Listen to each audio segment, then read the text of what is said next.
will take time to come to terms with everything that happened in the Dominion. But time is the one thing we always seem to lack.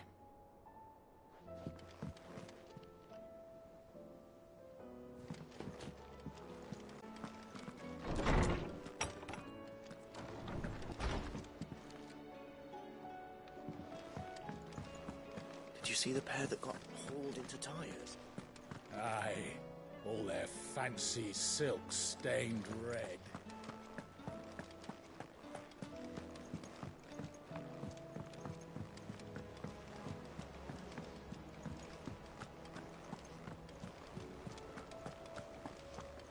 Did you see that? Tell me you saw that. What do you make of them skies, then? Otto, how fares the realm? The realm? Oh, she's just fine. As long as you look past the fact storms out mother crystals and her skies are a roiling cesspit. And Gav? He's with your uncle in the Free Cities, helping Mid with her project. Sent an owl their way the moment the winds turned foul. Still waiting on a reply, though. Do you have any good news? Well, that depends on your definition of good. All right, fine. What do you suggest we do? Oh, no, I'm just the messenger. I leave the scheming to those more suited to the task. Could be that Lady Vivian and Old Tomes have their own thoughts on the current state of things. Could be that they don't. It certainly can't hurt to ask. I suppose not.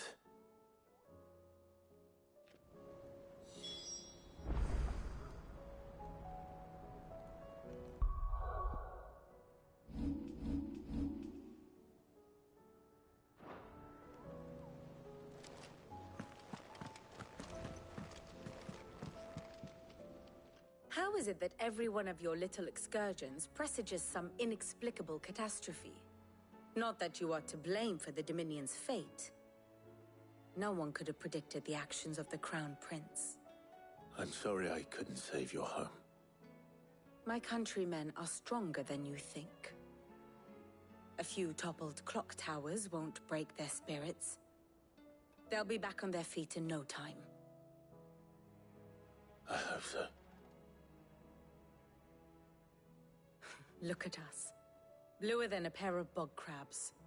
Tempting though it may be, sulking will not help us find a solution to this mess. You believe there's one to be found? I don't know. But I am certain we're more likely to find it if we first examine the facts.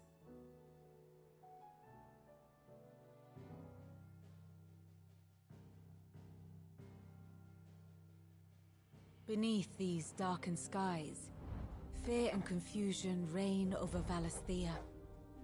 Oh, the lands around the fallen Mother Crystals had already begun to wilt for want of ether. But not like this. Crystals that filled wells and fueled furnaces, now nothing but pretty shards of rock. And those that hang from the people's necks cast nary a glimmer of light to keep the dark at bay. It is only a matter of time before the common folk convince themselves that the end of days is upon us. Yet I fear a swift end is more than we can hope for. While most of the world thirsts for ether, the remainder drowns in it, spawning Akashic in droves. And amidst the hordes of mindless beasts, with magics as like to fail as function, even the strongest nation would falter. Rosaria and the Iron Kingdom teeter on the brink of collapse, while the tragedy in Twinside has all but paralyzed the Holy Empire. Dhalmekia fares little better. Rumor has it the ministers fled the capital after the fall of Drake's Fang, leaving their beloved republic to crumble. Waloed, meanwhile, moves in earnest. The Einherjar has been sighted off-storm. The world, in short, is in chaos. It would seem our civilization was nothing but a castle of sand, to be washed away at the whim of the waves.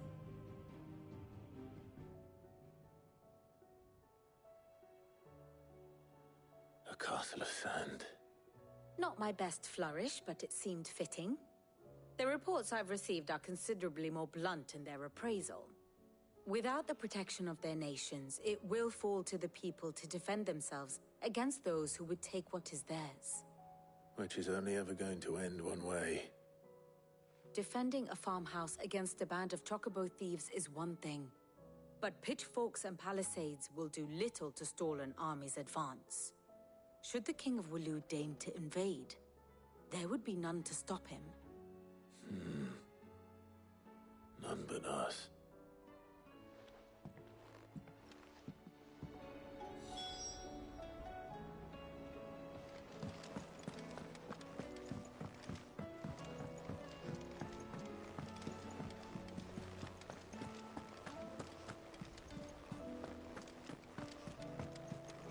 Will we ever see the sun again?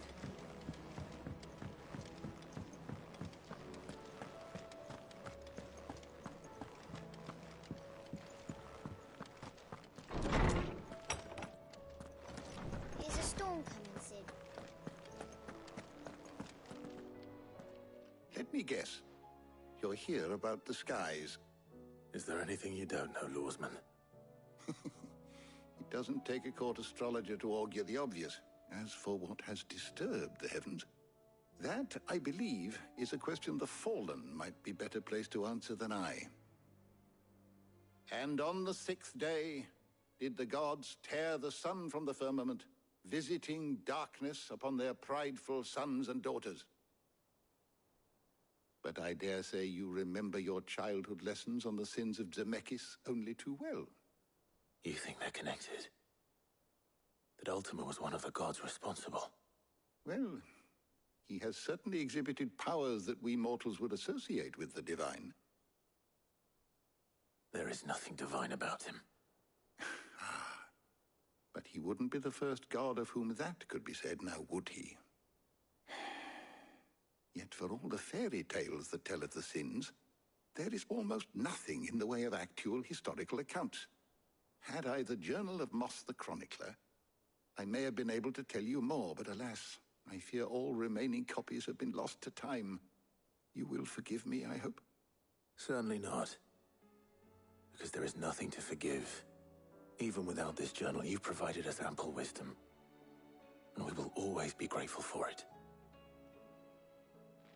Perhaps Otto will be more inclined to share his thoughts when he hears what the others had to say.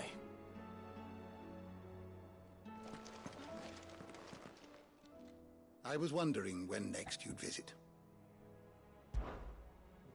I don't believe you've read this particular chapter before. You wish to study the tomes? The door to the shelves shall ever be open.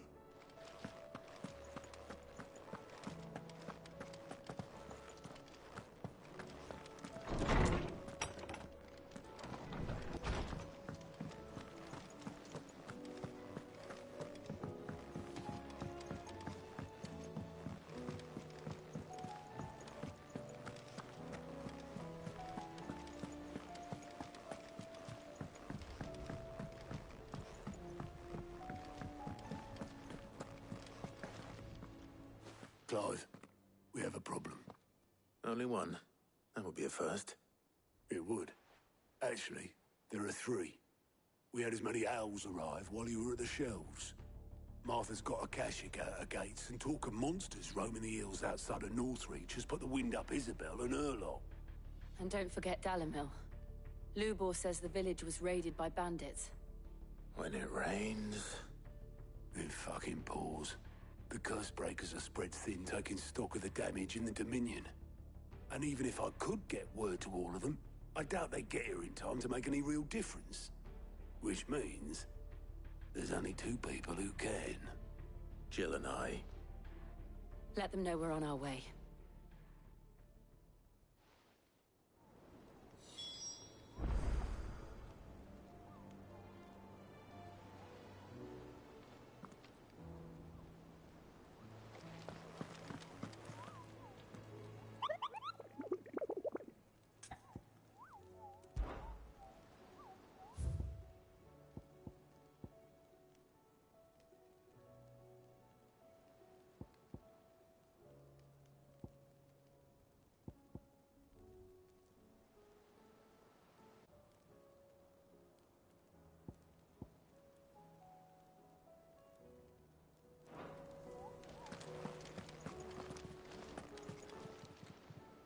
Clive. I don't mean to be gloomy.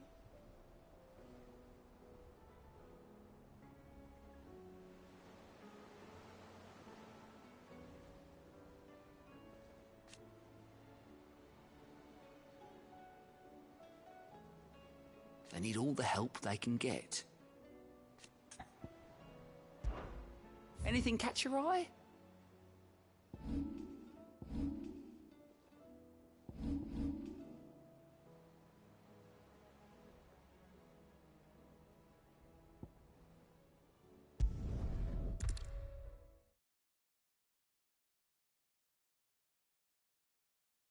First we find Isabel.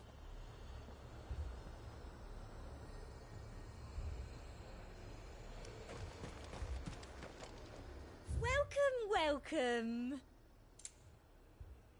I'll be here if you need me. I saw it with my own eyes. The whole of Oriflamme under a flood. Then we're next.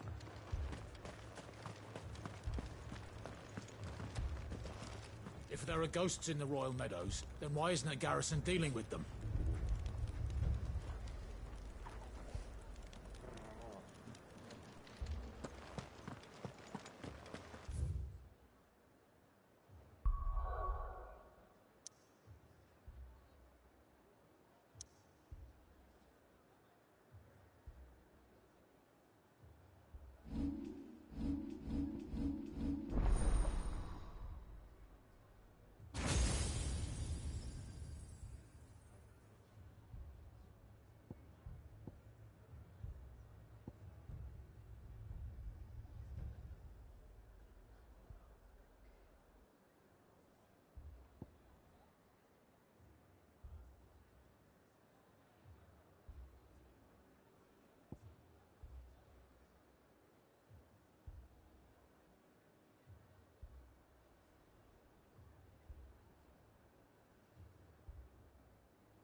I can't do it.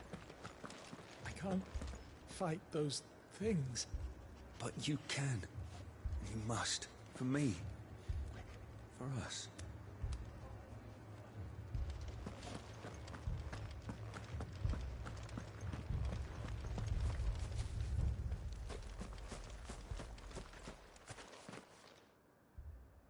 My lord. Milady. We received the dame's message.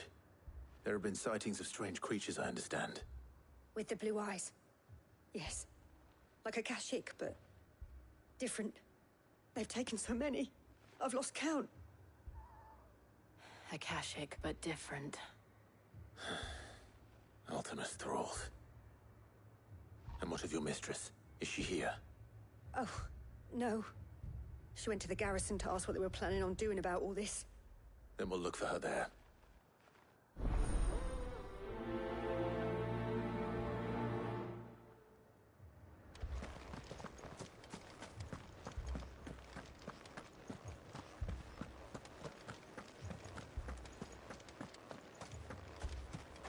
We could leave. But where would we go?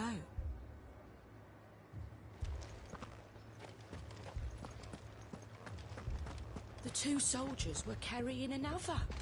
He didn't have any legs. What could do that to a man?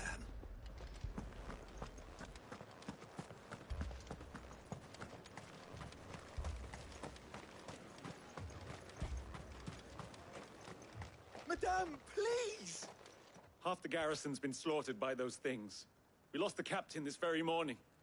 We've tried requesting reinforcements, but there's been no word from the capital or the Dominion in days! What more would you have us do? I would have you do your duty. Those at the Vale look to me for protection. And protect them I shall. Because they are my charges, and that is my duty. In case you have forgotten, the people of this town are your charges. But more than that, they are your people. Your sisters, your brothers, your lovers. So you have a choice. Lay down your sword and watch as they are slaughtered, or take it up and do what is right. She speaks the truth, you know. This here, it's all we have. It's all that's left. What we have left is our lives! Do you really want us to lose them as well? Not if we don't have to. Look, there's a cask under the captain's bunk. Let's talk about this over a drink, eh? I'm listening. I'll have a word with him.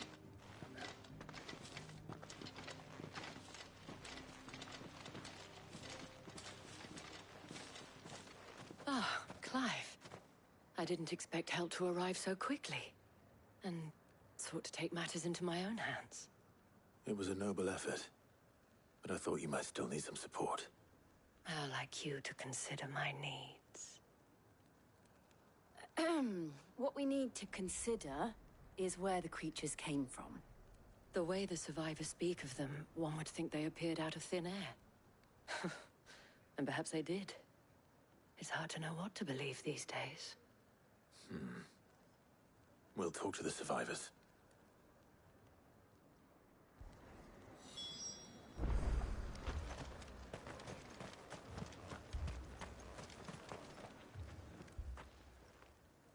You're a pikeman, yes? What happened? I've got family in Moor. I heard the flood was spreading, so I went to see if they were all right. And a pack of them glowing things found me in the meadow. I ran for my life. I never did get to the village. Leave that to us. My family. They're still in the... It's all right.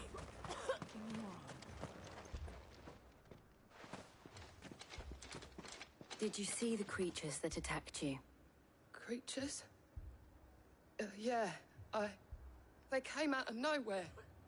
They went for Joseph first, then me, and then they were just gone.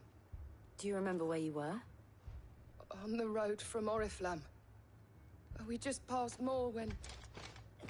Where's my Joseph? It's all right.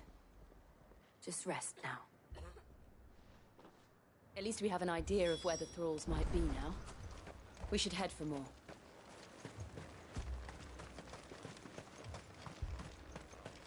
I assume you have a plan?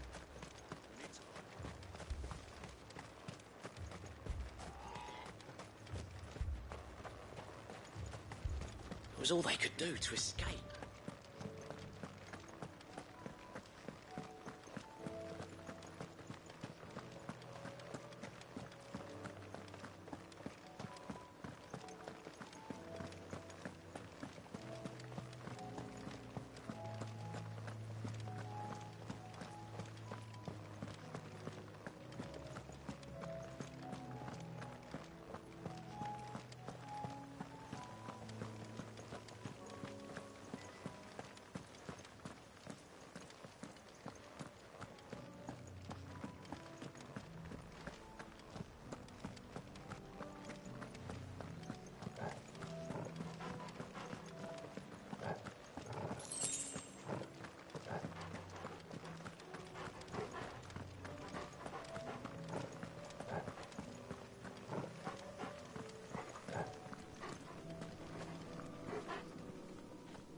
Clive, look! I see them. With me!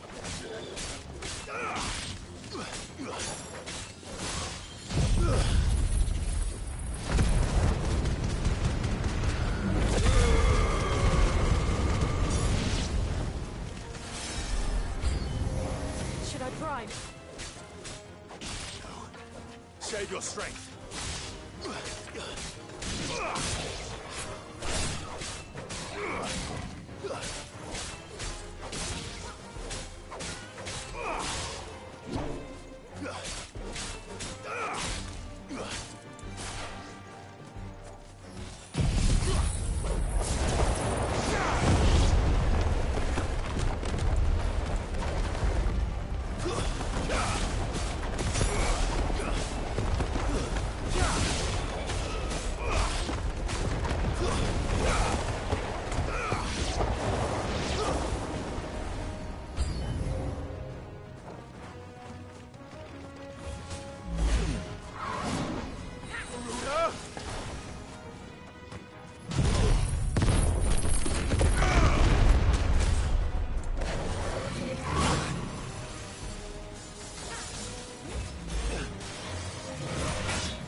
Do you think there are more? There are always more. But I'd say we've done what we can for the time being. Then we should let Isabel know.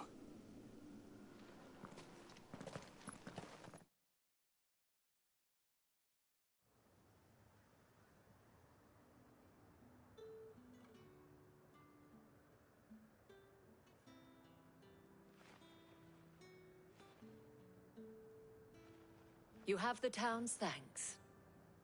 Don't thank us yet. There will be more. Many more. And you'll need to be ready for them.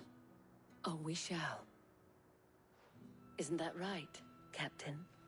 Yes, milady. The garrison will be ready.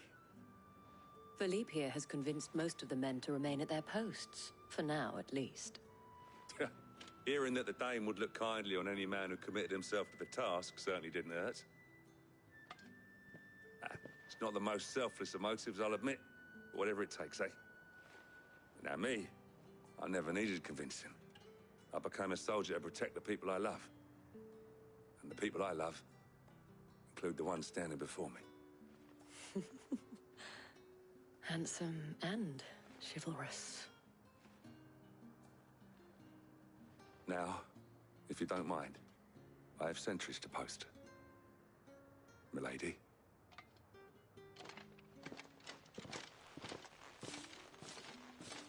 Lest you wonder, I'm not foolish enough to believe that this has solved all of my problems. But it has solved one. And that's one fewer than I had this morning. Thank you again, Clive.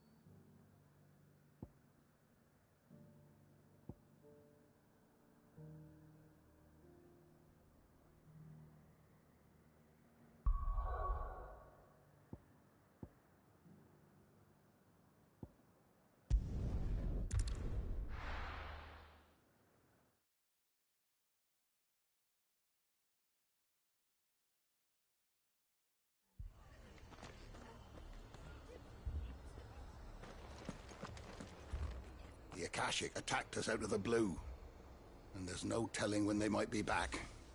You'd best keep that sword handy, Sid. This man's gonna die if we don't get him to a healer. Martha, it's good to see you. And you, Clive. Jill? Otto said you'd been attacked by Akashic. What exactly happened here? Those skies are what happened. Not long after they fell dark, we had our first visit. There were hundreds of them. Tried to storm the hill. Only a handful made it up here, but that was more than enough. The rest are still down there now.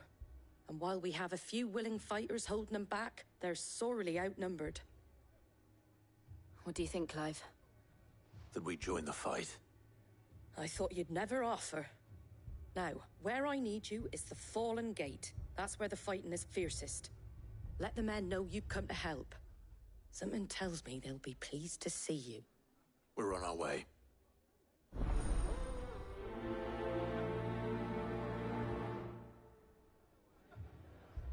Do you think there are as many as Martha says?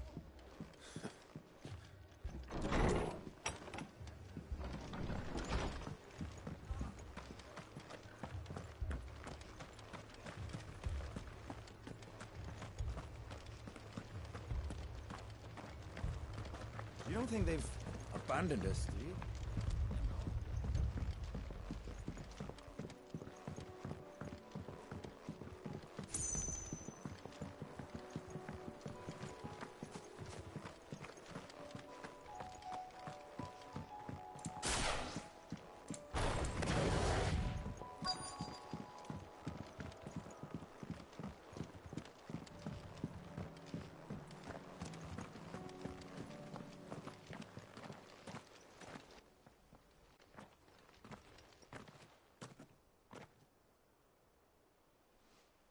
Clive, wounded.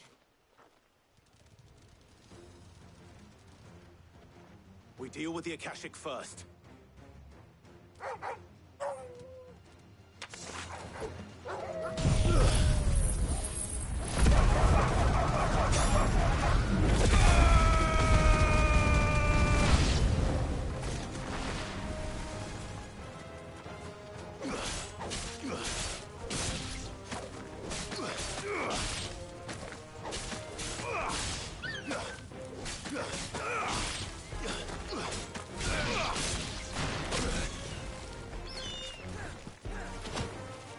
Waken wind!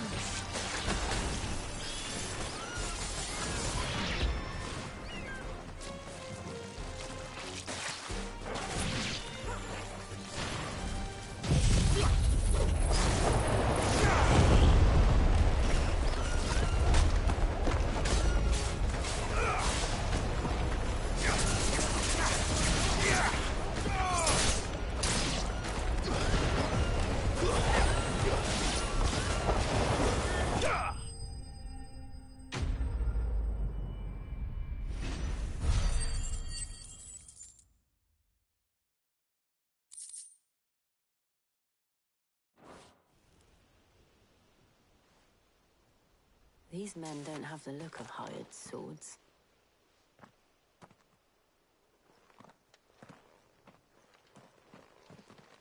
If you've come to rob this place, You are mistaken, my Lord Rosfield. We're here by Madame Martha's leave. How do you know my name? Forgive me, my lord. There wasn't time for introductions. We're with the Guardians of the Flame. Wade's men? But how did you come to be here? Where is your commander? Sir Wade left earlier with a scouting party to find out where the Akashic were coming from. Did he? Take your wounded back to the inn. Martha will see you're looked after. We'll join you anon.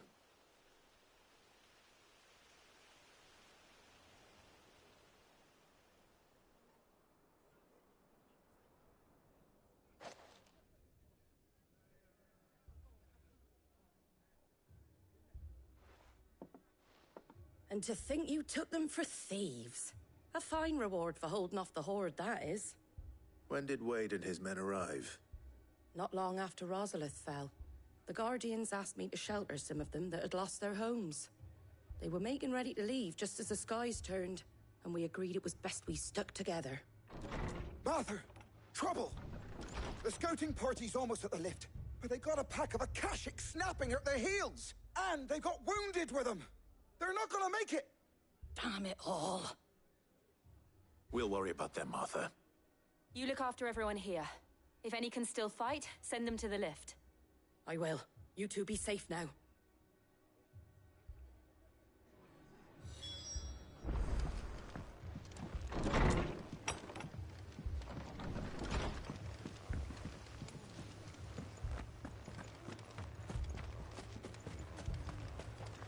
How do?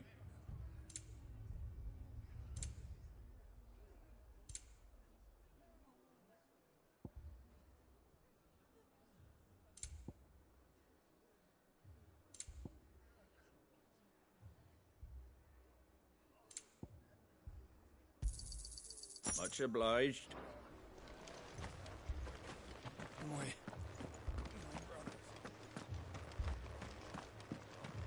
Mad dogs.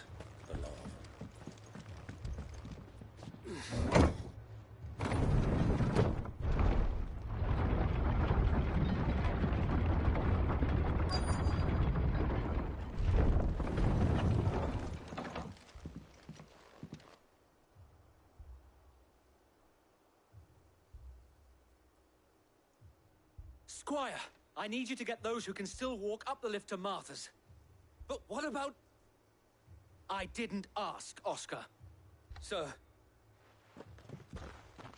Sir Wade.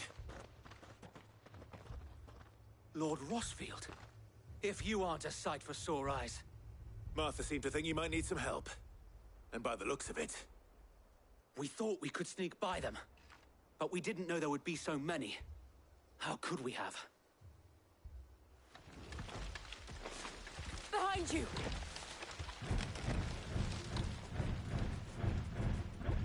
Damn it! We need to get the injured to safety. Do you think we can hold them off? We can certainly try. Are you with us, Sir Wade? Always. Then let's do our duty.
Is anyone hurt?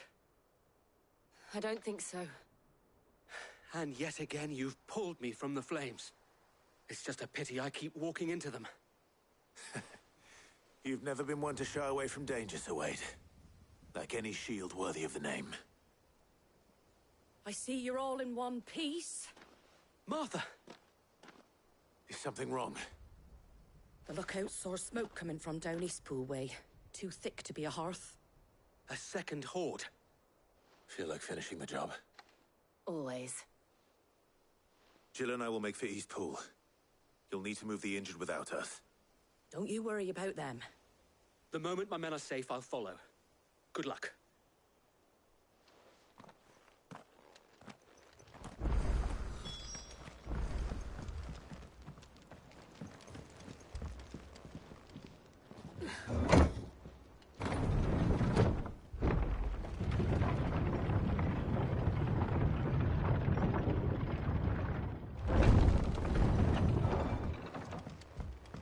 Mad dogs.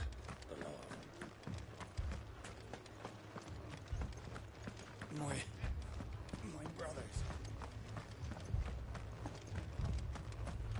This man's gonna die if we don't get him to a healer.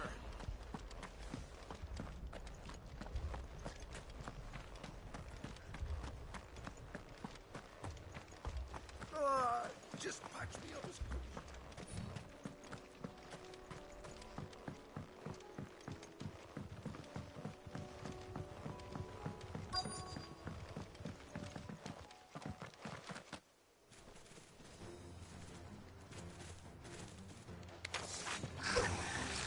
They're headed for the rest. We have to slow them down. Martha and the others won't be ready.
Something's coming.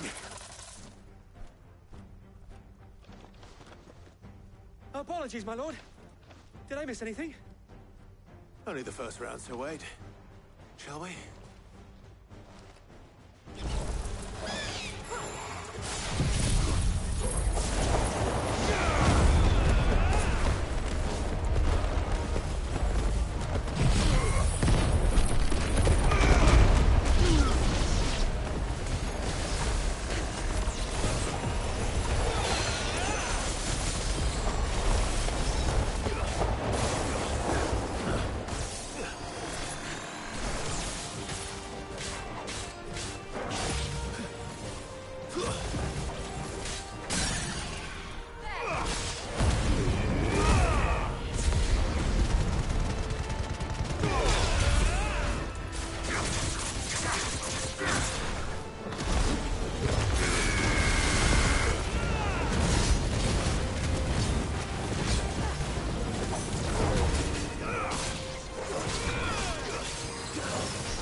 you see any more? No. I think that was the last of them. But it won't be long before the next lot arrive. Then we make for Martha's while we can.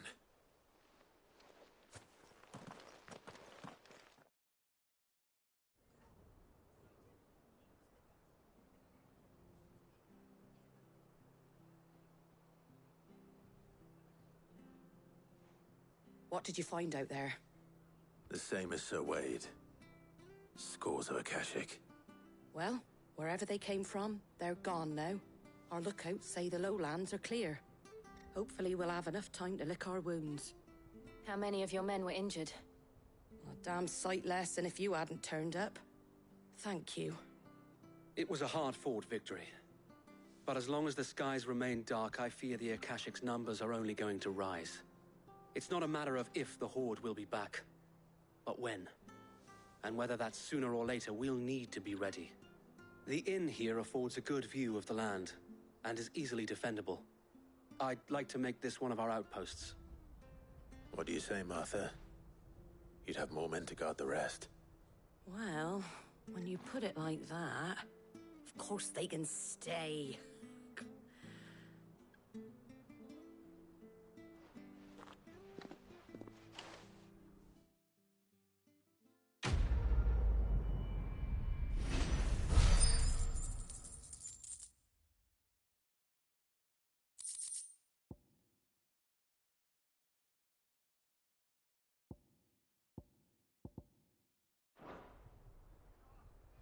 My lord, there's someone I'd like you to meet. Oscar, over here.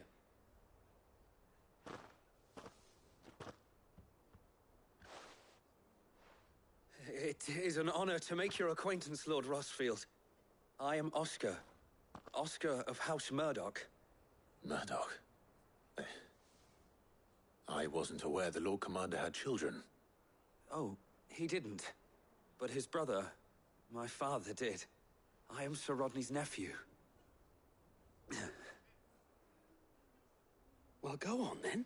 It's not for me to ask him. Yes, Sir Wade.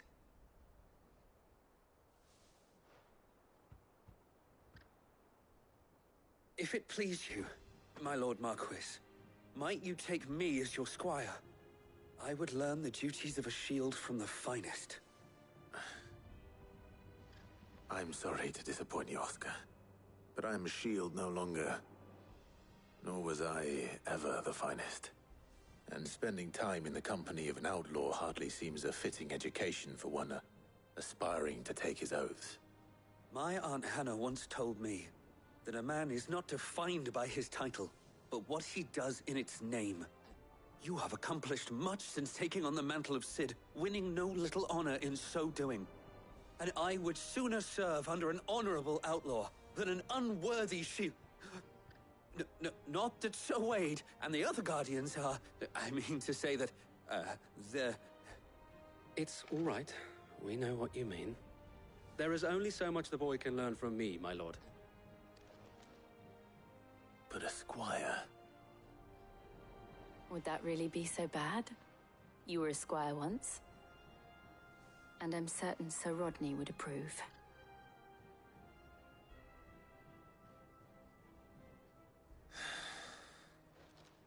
Know that I'll show you as much leniency as your uncle showed me. I would not have it any other way.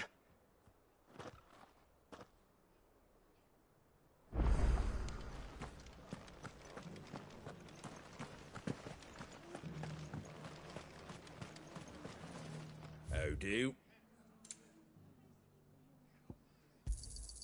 There you go.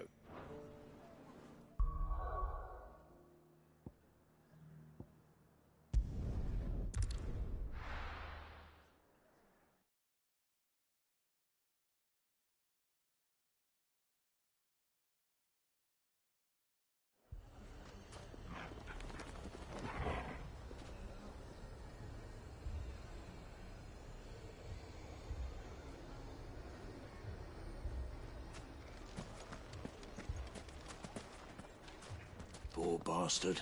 Couldn't run because of the weight of his load. Still, better a branded than one of us.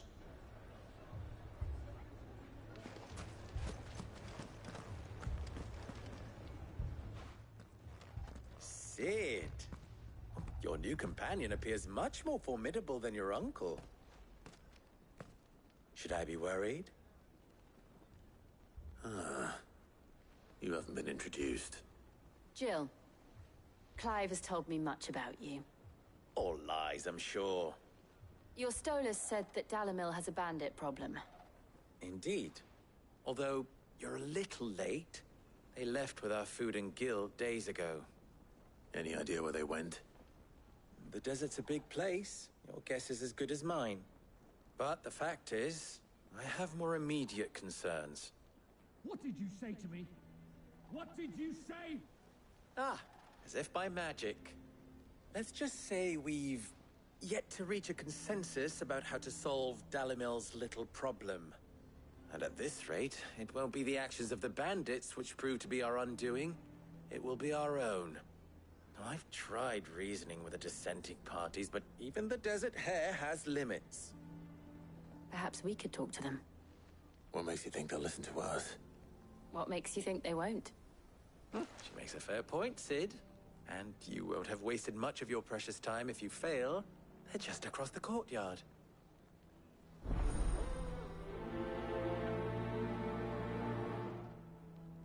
Suppose we just follow the shouting.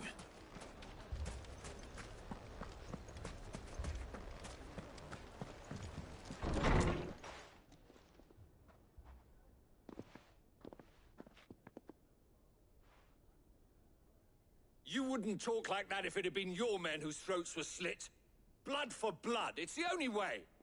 We hire mercenaries and have them mount the bandits' heads on our walls as a lesson to the rest. And what happens when those mercenaries are slaughtered like your men? Are you going to hire more? We're better off using that coin to buy food and supplies. If we hire mercenaries, the only thing we're buying is the bandits' ire. And you cannot fill empty bellies with that. Do you hear me? But what happens when they come back? Maybe it'll be your throat that's slit. That's enough. Both of you. Any more of this and I'll throw you out myself. Come back when you're ready to talk like adults.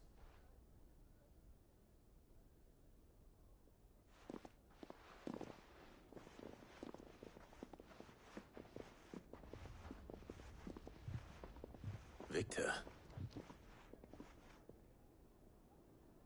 What's he doing here? Sid. And Lady Jill. What brings you here? I was about to ask you the same thing. Costness is in chaos, and the markets have all but ceased to operate. The Briar's Kiss here in Dalamil is the only place I can reliably obtain supplies. I was here to do just that when Master Lubor told me of his troubles. He thought I might be able to talk some sense into these fools. But if you're here, I suppose his patience must be waning. Who are those people? Those were the thorns in Lubor's side. And the reason this place might be headed the same way as Costness. It's these accursed skies. The darkness is enough to drive a man to madness. Or an entire city, for that matter. We're still working on the skies. But in the meantime, perhaps we can find a solution to Dalamil's problems. I hope so. For all our sakes.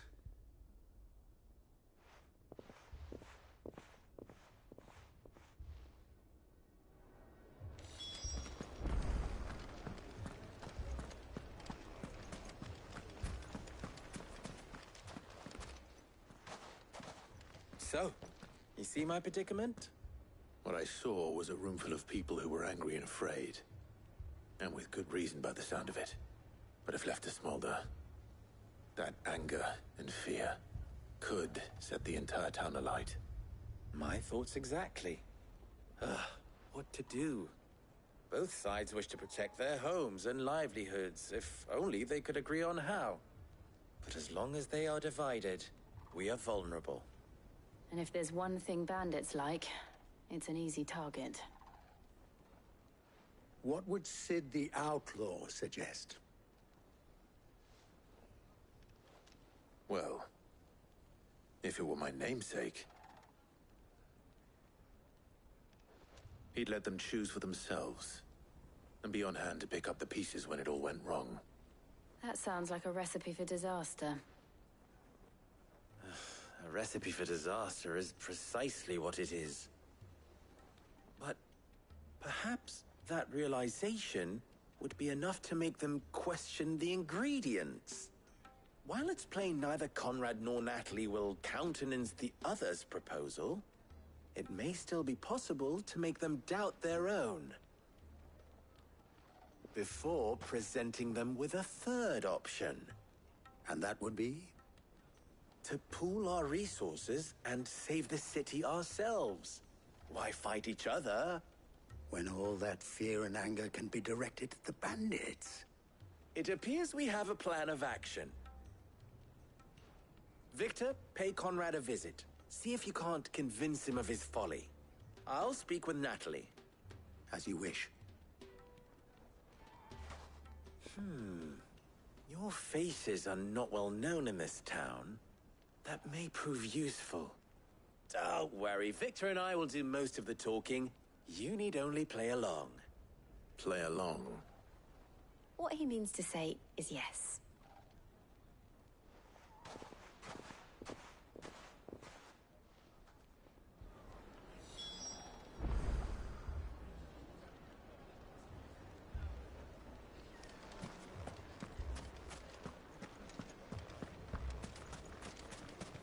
Picture it, Conrad. Your own city guard. Buying more supplies. You might as well scatter seeds near a rat's nest. They're the problem, and only steel will solve it.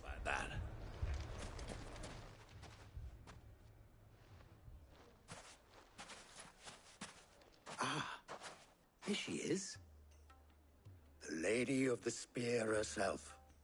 Conrad, may I introduce you to Jane, commander of the Red Wings, the oldest mercenary guild in the Free Cities. A pleasure, my lady. The pleasure is all mine. As I told you, I summoned the commander here from Canberra to inquire about a contract. Victor says you told him no. That there aren't any men left to hire. Is that true? True as the crystals cracked. Nobles came and claimed every last one worth his salt. And not just from us Red Wings. You know of the 7 high houses. There must be 2 swords assigned each one. Granted, we have a few boys left. If it's boys you're looking for. Well, Conrad, are you saying that Dalamil's finest cannot defend this town better than a gaggle of unblooded striplings? That a band of beardless youths could better avenge the deaths of your brave men than you yourselves? Absolutely not. We'll show those bastards who they're dealing with.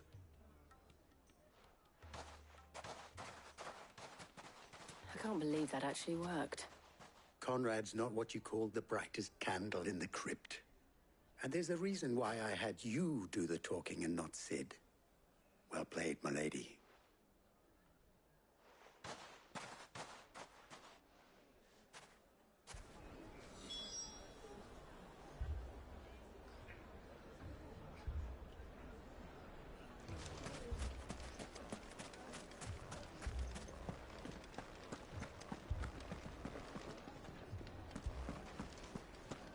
If you're wondering why Dalamil's in such a sorry state, you can blame the bandits. Them and the mercenaries who are guarding the gates. Though I can hardly fault them for running. Fighting would have meant death. Did for more than a few. My shop. Why would anyone do such a thing?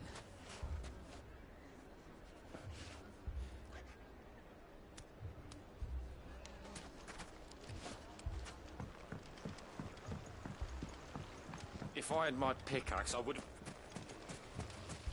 I mean, it may still be possible to buy something, and we may yet be allowed to keep it. Yes, but... Ah, here he is now. Natalie, allow me to introduce Lord Underhill of Randalar's prestigious League of Merchants. Lord Underhill. At your service.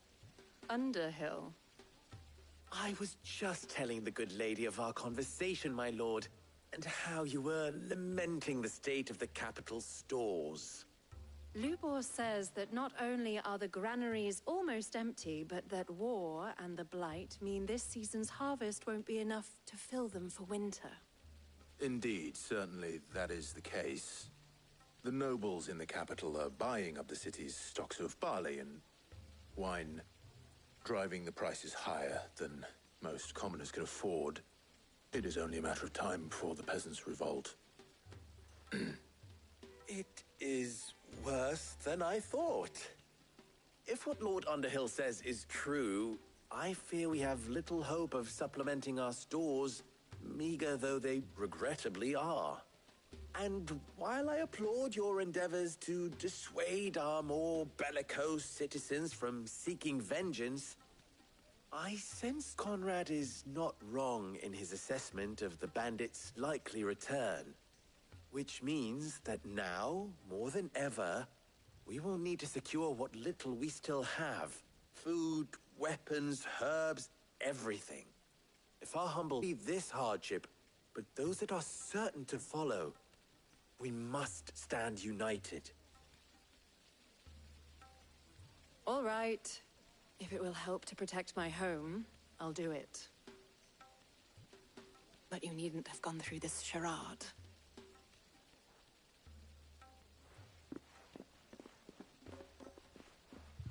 Thank you, Clive. Your performance was nothing if not workmanlike. She saw right through it. I didn't say it was good, merely that it produced the desired effect. Now, my scouts should be returning shortly. Meet me back at the Briar's Kiss, and we shall see what we face.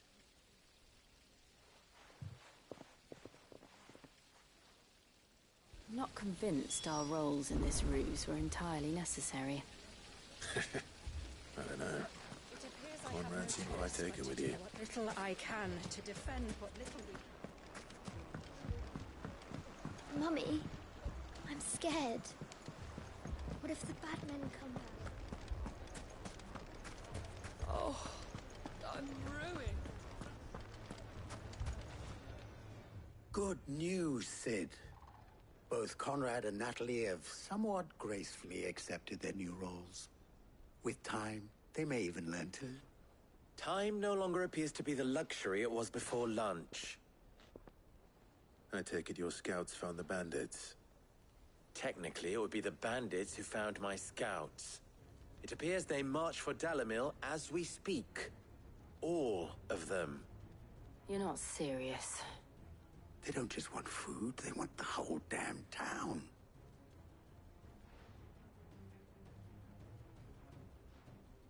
I have a favor to ask. I'm told the bandits march in two groups, one from the south and one from the desert, in a move doubtless intended to stretch our already gossamer-thin defenses. Very well. Jill and I will meet those from the desert. But what of the rest? The rest, my friend, the city shall fight. Together. The stakes, I concede, are high. But if this does not unite Dalimil, nothing will. That is a lot of faith to put into those who had their hands around each other's throats but a moment ago. Then it will be for us to see that their hands are kept occupied. And I do mean us. I thought you might say that. We'll hold them off for as long as we can. And we will do the same.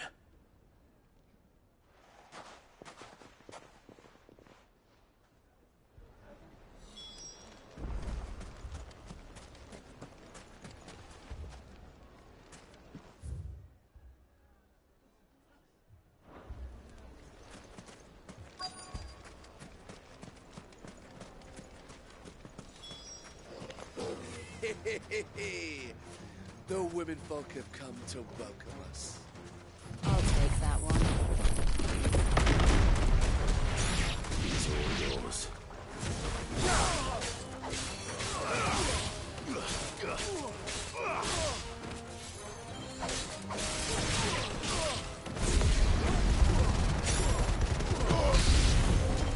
They mean to overwhelm us.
The townspeople.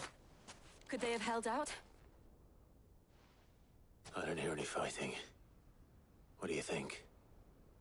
That we should hurry.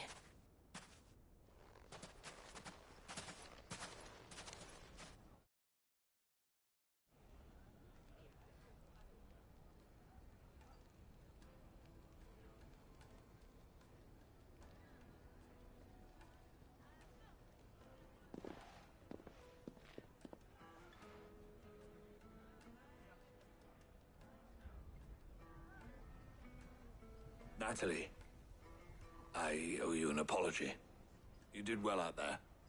The inn would have been lost had you not held the line. Without you, there would have been no line to hold. You saved us, Conrad. You saved Dalamil. We all saved Dalamil.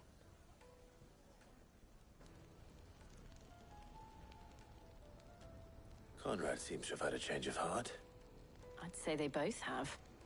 I take it from your presence that our visitors from the desert won't be joining us either. Pity. The plan worked, Sid. Granted, it only took an army of bloodthirsty bandits at our gate. Calm now, Victor. Why quibble over the details? We are united, and that is all that matters.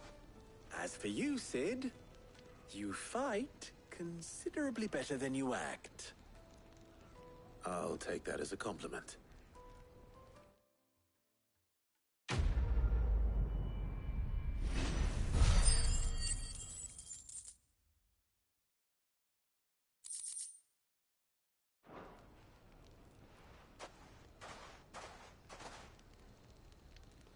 Our friends seem to have things under control. For now, at least. Let's go and put Otto's mind at rest.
So, where did you learn to swing a sword like that? You fought very bravely. We would have been lost without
mistakes.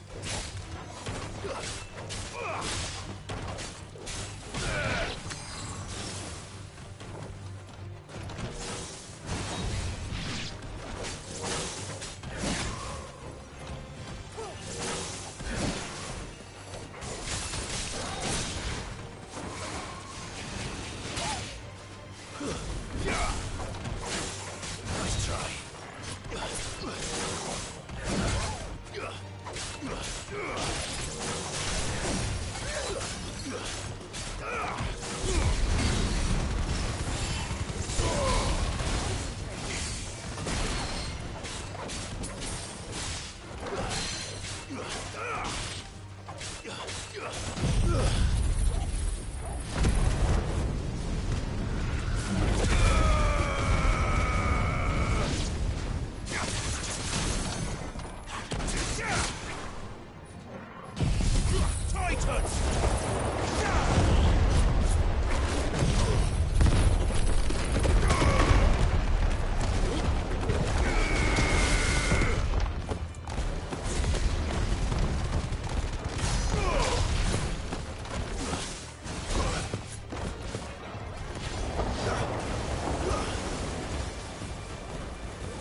I'm hurt, Torgal. Well done, Torgal.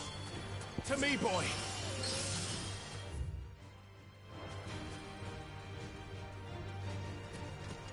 I'm hurt, Torgal.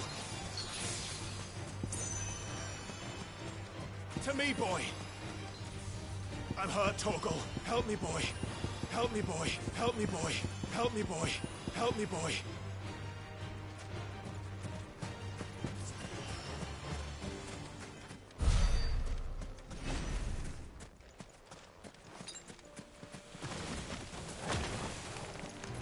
Very well.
Holding back.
This must have been a fishing village before everyone left.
Come on.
No need to ride from here.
It's over.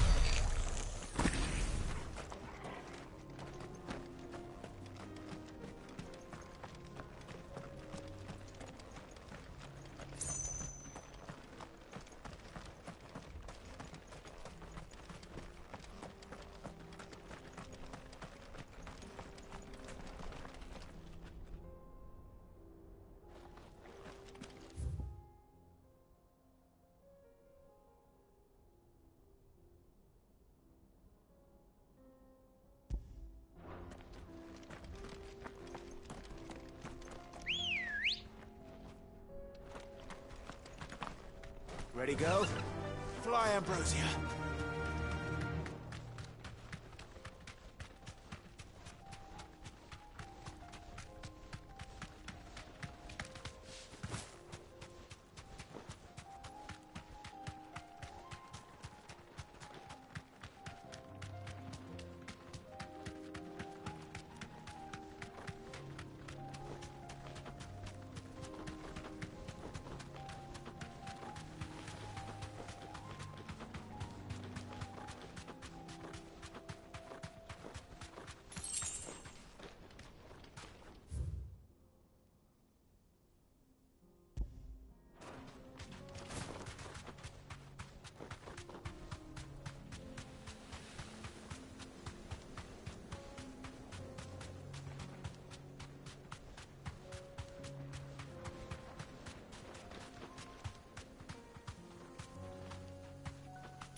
This one's awake.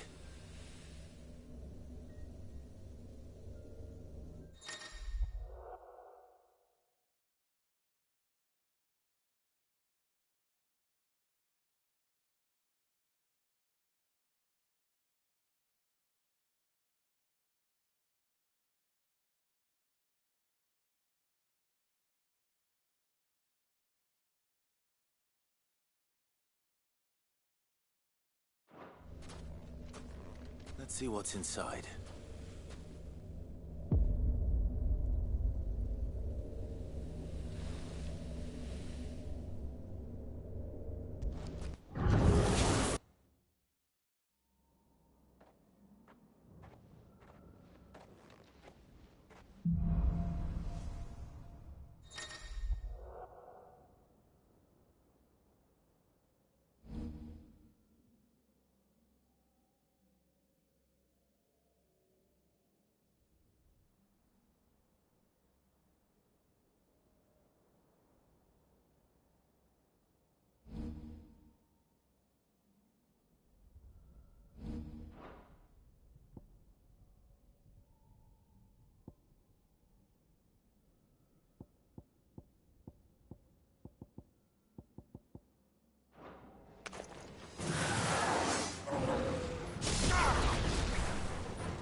I'm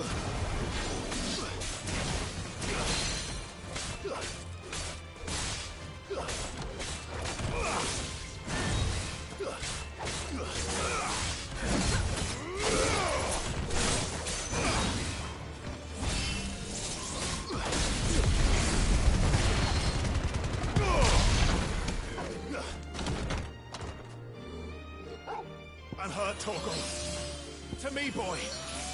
I'm hurt, Torgal. To me, boy. To me, boy. I'm hurt, Torgal. I'm hurt, Torgal.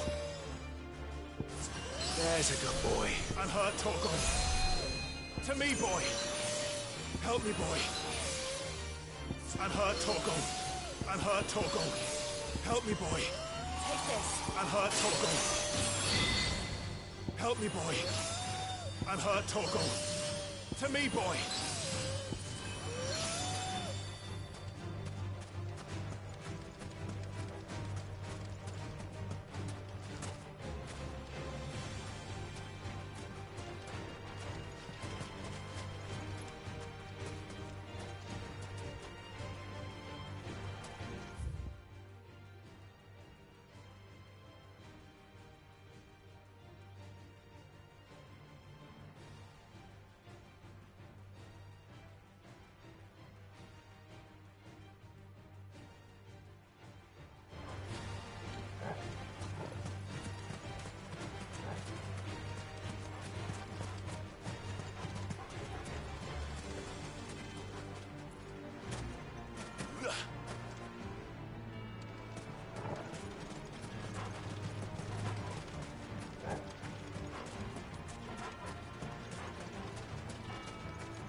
Run like the wind.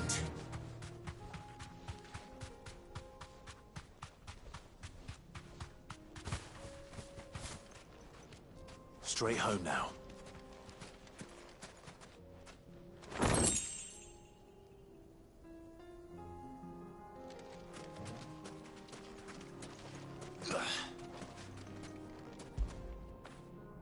You all right, boy?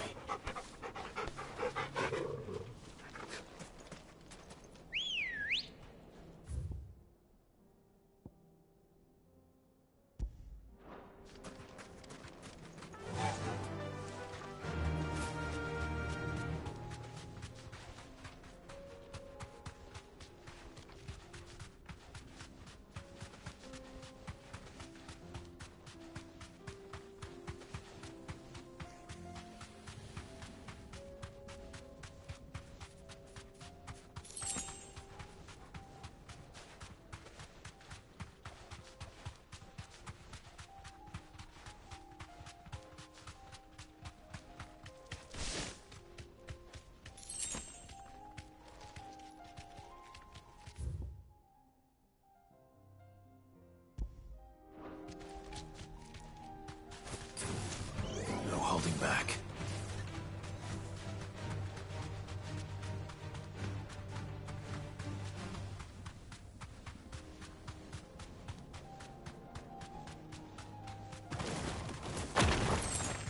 Time to fight.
mistakes.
You lost, stranger. Wherever you're headed, it's back the way.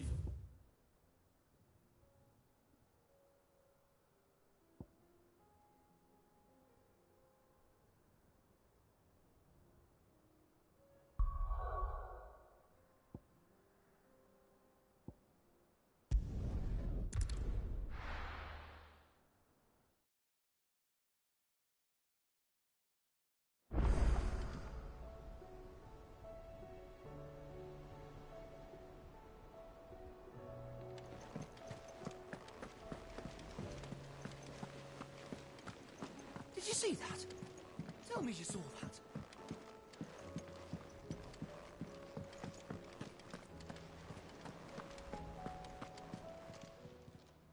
How may I help you today, Clive? It's not true.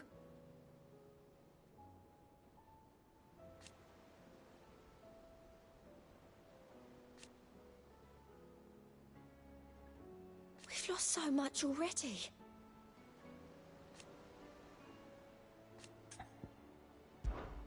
Your benefactors are a generous lot. All yours.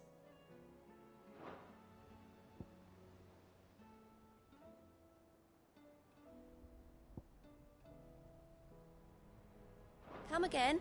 I may have more for you.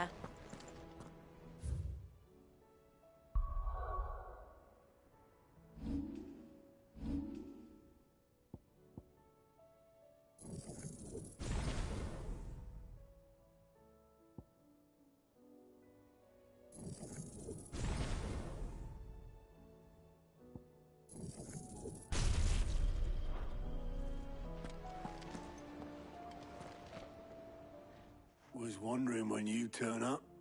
Had owls from all our friends thanking you for your timely intervention. How is it you always manage to arrive at just the right moment? Luck, I suppose. Any word on the rest of the realm? Let's see. Storm's still crying out for mother crystals. The nations are still in chaos. And the skies are still the color of a kick in the kidneys 2 days on. So... Right. Clive, we knew this was going to happen. Well, not the bleeding skies part, but you take my point. Now's not the time to second-guess yourself. Now's the time to visit the infirmary. Taya says your brother's awake. Thank you, Otto.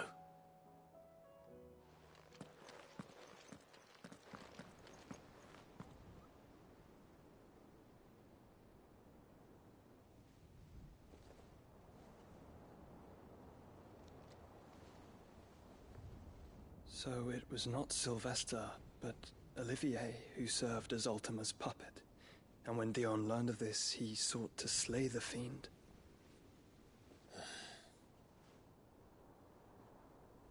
Only for his father to take the spear that would have freed him. Enough to drive a man to madness. Small wonder he hasn't stirred. I would be afraid to wake. Had I but reached out to him sooner, warned him of the threat Ultima posed. But now, both an empire and her prince lie broken. Joshua, what do you know of Ultima?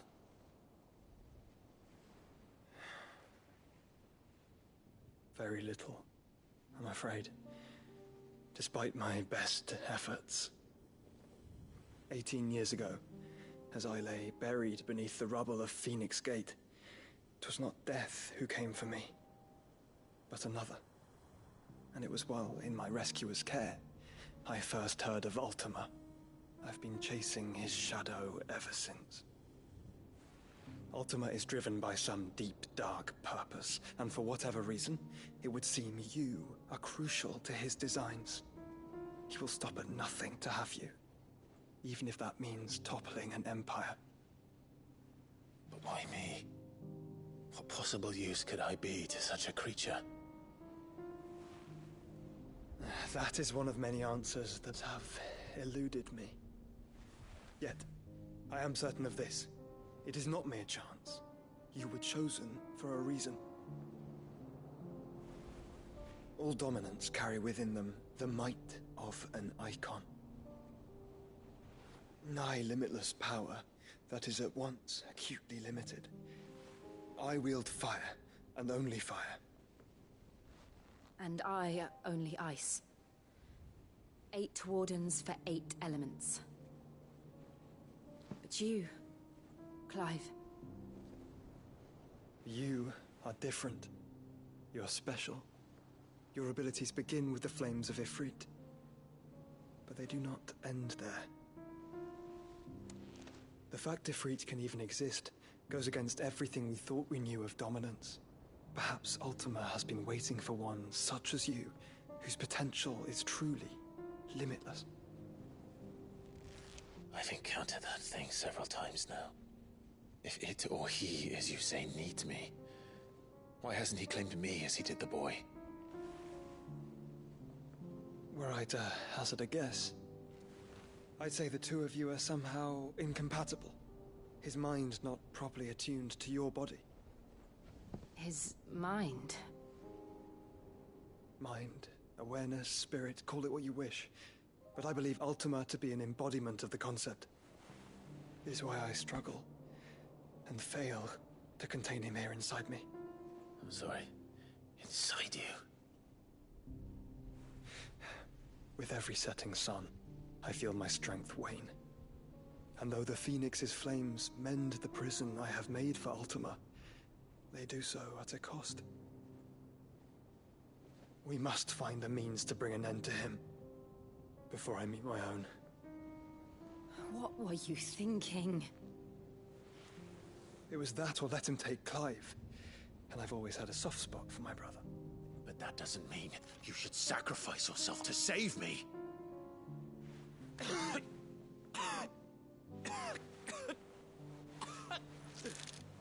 Joshua. Clive, it's Gav. There's an army of Akashic at the gates of Canver.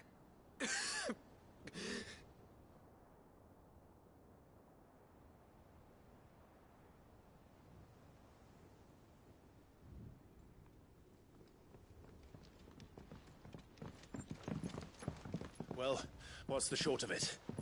I thought Tyre told you. The capital of the Free Cities is under siege by an army of monstrosities. The City Guard are doing their best to stem the tide, but numbers ain't on their side. What of Lord Byron and Mid? Were they able to escape? No, but they're all right for now. They're hiding with Gav at midship. We have to get them out of there. And we shall. Otto, prepare a Stolas. Tell Gav to stay exactly where he is. Understood. Vivian, what's the swiftest route to the Free Cities?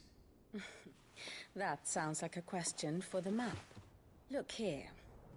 This road, through Tabor, should provide the least trouble. Good. What a coincidence. Tabor is exactly where I'm bound. Joshua, Bed is where you should be bound. You don't think I told him the exact same thing? Were Tyre not such a talented healer, I would surely have been inclined to agree. But, thanks to her ministrations, I feel I may safely rejoin my attendant, who was to wait for me in Tabor if we became separated.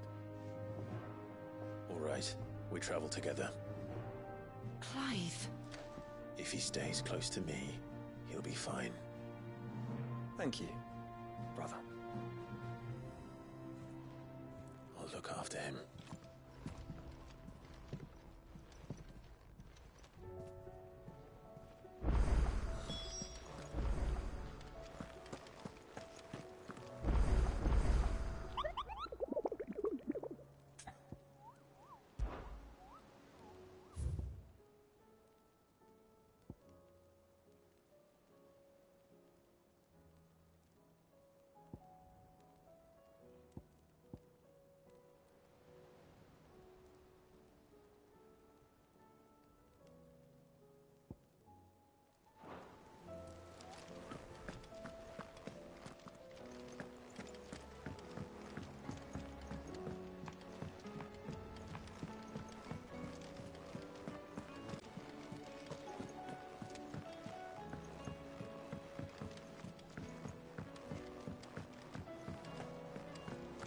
Seems the hideaway's lost its blasted book. appetite. Here, you put me in this situation, Clive. You can bloody well get me out of it. I need a hand with a recipe. Are you sure it's me you're looking for? I'm not much of a cook. I'm all the cook will be needing, thank you very much. What I want from you is a little of your time, right? Oh, and perhaps your sword. You remember Ivan's stew, right? Well, despite the look of the thing, and that awful stench, people wolf it down. So I thought I'd try making one of these supposed masterpieces myself. Had a peek at the book and gave it a go, but, well... It wasn't as straightforward as you'd hoped. Ivan had the same problem. Yeah, but this is my blimmin' kitchen, and I will not be outdone. So if you don't want to be seen as playing favourites, I suggest you lend me a hand.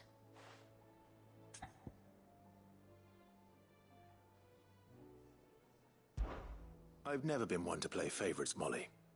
And I would be only too happy to lend you a hand. So, what's on the menu this time? A fried mortress of skyworm. That's one heck of a name, innit? Recipe seemed easy enough to an old hand like myself. Thought I'd followed it to a T. Only, turns out skyworm livers and drake's mint are not what I thought they were. At least I hope they're not, given the rancid mess they made. Ivan said the recipes in the culinary pilgrimage date back centuries. Who's to say the ingredients even exist anymore? Well, that's a question for a scholar, wouldn't you say? Perhaps you know of one? Kindly old fella who haunts the shelves, maybe? Fine. I'll go and speak to Harpocrates. Perhaps he'll know something. And if he does, I'll see if I can find your ingredients for you. You do that. Lest we forget, you've got a reputation to uphold.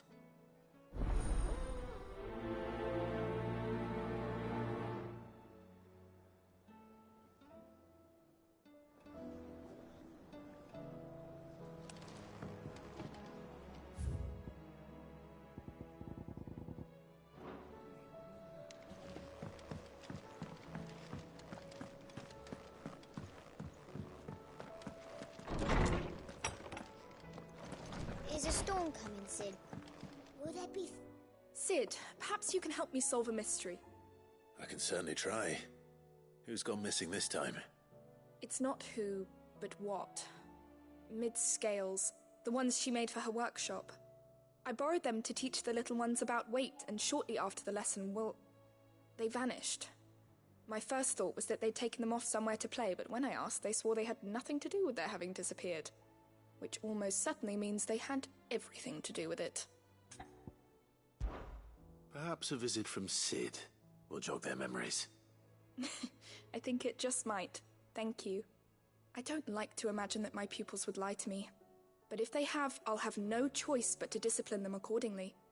They were in the atrium when I last saw them. As always.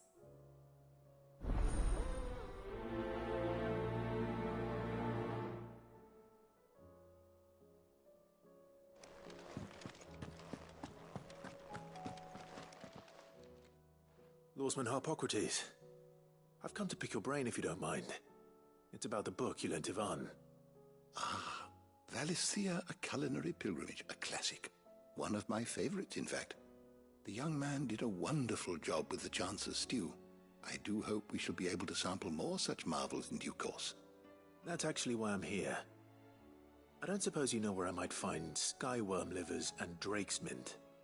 Ah, so the fabled Sandbricois delicacy is next on the menu. Delightful. The descriptions of fried mortress never fail to make my mouth water. Now, skyworm is a somewhat antiquated name for the wyvern, their ground livers being the paste from which the mortress is made. Dragon livers. How very Sandbricois. One would have thought the disciples of Bahamut would have a touch more reverence for their icon's brethren, but apparently not. I believe the specific dragon the recipe demands is the blueback wyvern, said to be the very color of the sea beside which it resides. So we know where to look for our liver. But what about the drake's mint? Saint's bonnet in contemporary parlance, a herb which grows along the North Reach coast. I gather that one can locate the cheerful yellow flowers by their heady scent alone, so I'm sure you'll have no trouble finding them. I may add that people once believed game was best served with the flora that sustained it in life, in which regard fried mortress of skyworm is undoubtedly a typical dish of the time. Meaning that if I find one, I find the other. To Northreach, then. Best of luck, Clive. And do save me a bite once the dish is complete.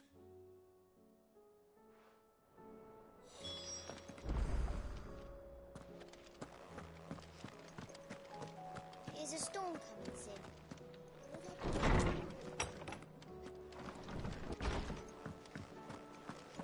It seems the hideaway's lost its... Clive. Go on, then.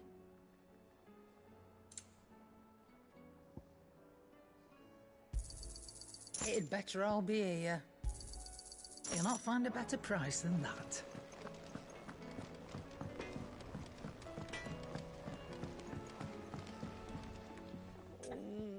What am I gonna do?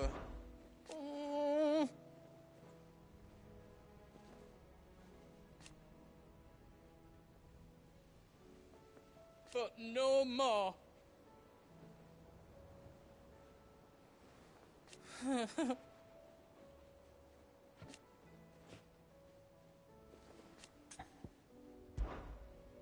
Is everything all right, Goots? You seem more discomposed than usual. Oh, I don't know what that means, but I'm in a bit of a muddle. Oh, I think Nan might be in trouble, and she's... It's all right. You can tell me.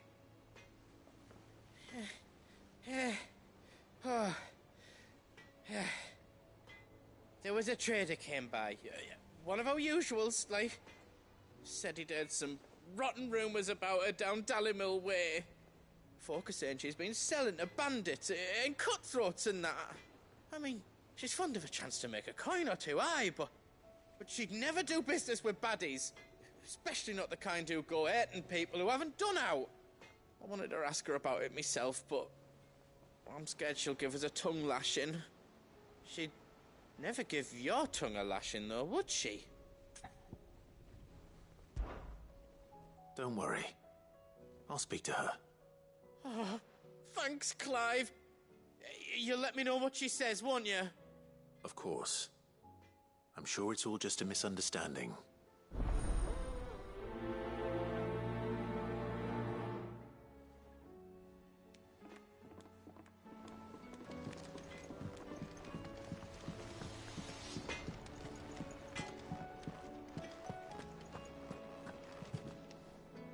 Lady Karen. How's business? Not nearly as foul as the weather. You're doing good trade, then? Both in and out of the hideaway? Can't complain. Wait. What exactly are you getting at? Not once in 5 long years do you pay my affairs half a care.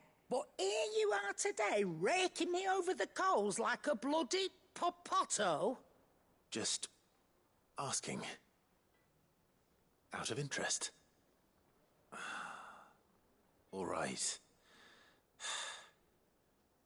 I'm here because I was told that certain rumors have been circulating. About you selling weapons to brigands. Oh, are ya? And who was it who knows me so well as to tell tales of my evil exploits? I didn't exactly hear firsthand. All I know is that someone in Dalimil has been spreading word to that effect. And what? You believe it? You think I'm profiting off the blood of innocence, do you? Look, I've done things I'm not proud of. Might be there were a time when I turned a blind eye to the wretchedness of the world so I could line my pocket. But that woman is no more. And you'd know that if you'd ever paid the slightest bit of notice. You're right, Lady Karen. I apologize. It was wrong of me to doubt you. Aye, it was. Now, I reckon you've got better things to do than pointing your do-gooding finger at a poor old woman. Of course. Good day.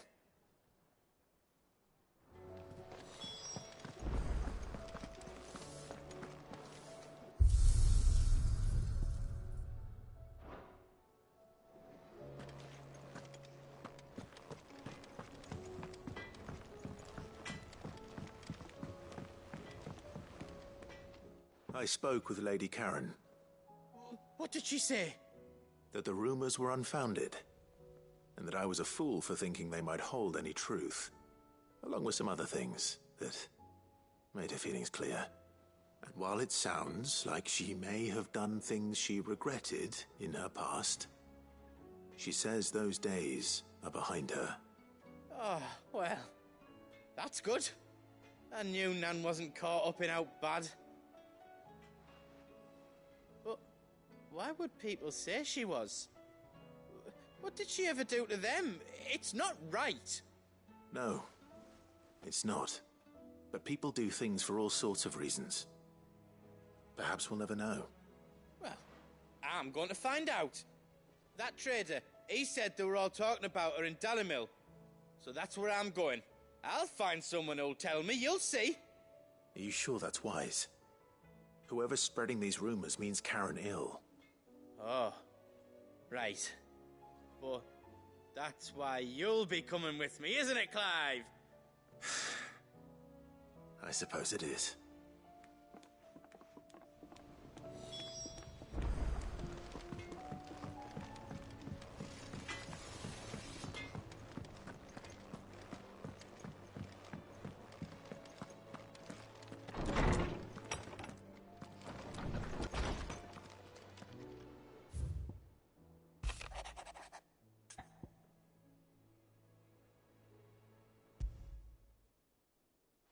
Rutherford. Wasn't that the name of my uncle's manservant? Why would he be at Martha's Rest?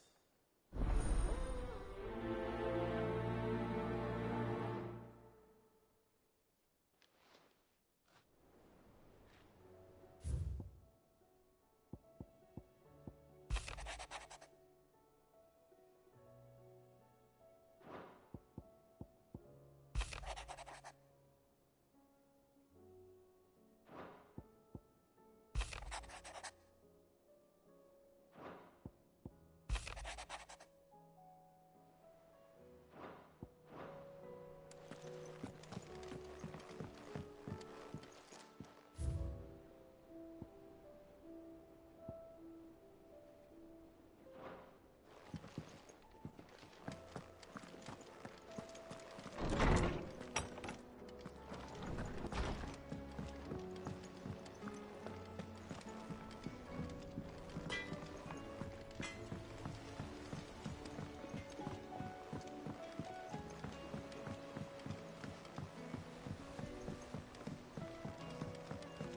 heard the Emperor was impaled on his...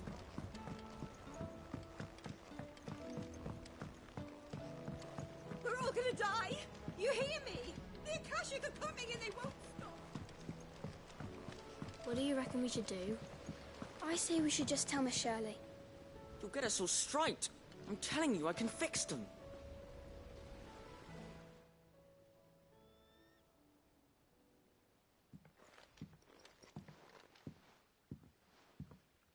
Sid! Hard at your studies, I see. And what is that? It's not a set of scales, is it? No. Of course it isn't. Well, not anymore, it's not. Oh! And just how long hasn't it been one? We're sorry. But we didn't break them. We dismembered them. Just like Miss Mididol showed us. Miss Mididol? And why would she have you dismembering her creations? Because that's the only way to become a ninja-neer. Miss Mididol said, the best way to see how something worked is to take it apart and put it back together again. Well then, your work is already half done. Carry on. About that. The taking apart was easy enough, but it's the putting back we can't work out. Speak for yourself. The heavy thing goes at the bottom. Then...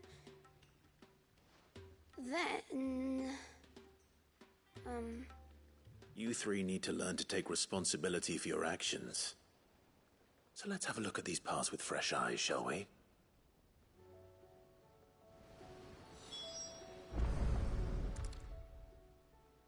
All right. Everything here was once part of Miss Mididol's scales.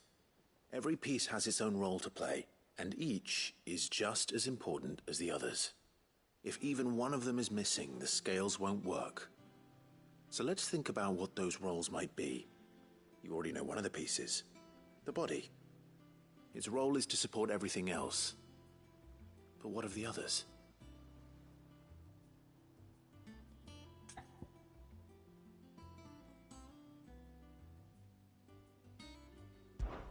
This is called the arm. Why do you suppose that is? It doesn't look much like an arm. You're right. It looks more like a wing. Like a chocobo wing! You've ridden a chocobo before, haven't you, Sid? Will you teach me to ride one day? I'll think about it. Now, what do arms do? Hold things. So wait, maybe this arm holds things too? Good thinking. You're on the right track.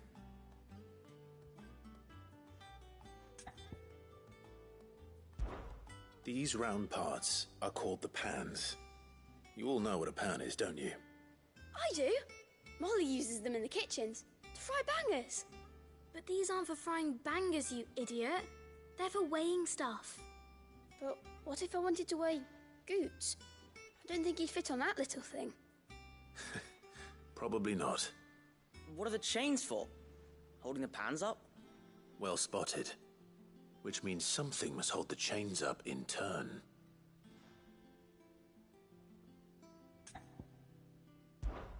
This tiny piece is what's called a cogwheel, or gear. Have you ever seen one before? I have. Miss Mididol's dungeon is full of them. Most are on the floor. She puts them in all her inventions. They spin round and round and round and round and... That's right. They're very useful when you want to make things move. Do you remember if there was anything on the scales that moved? I remember the arm moved when I tried weighing an apple. And then somebody ate it. It's not my fault. You shouldn't have tried weighing it before lunch. We know what part's supposed to move and how it's supposed to move. So, let's put the pieces together first, see what doesn't move, and then stick the cogwheel to that. Not a bad idea. You see? It's not so difficult. So, Now that we've taken stock of the parts and learned what they do, what do you think? I think we've got it. Then here's what we'll do. You tell me what goes where, and I'll put the scales together. Well, obviously you need to start with the body. All the other pieces fit onto it, don't they? And the arms go on the body, just like real arms. Or wings, if you're a chocobo. And then the arms hold the pans by the chains. Very good. Let's see if that works. There. All finished.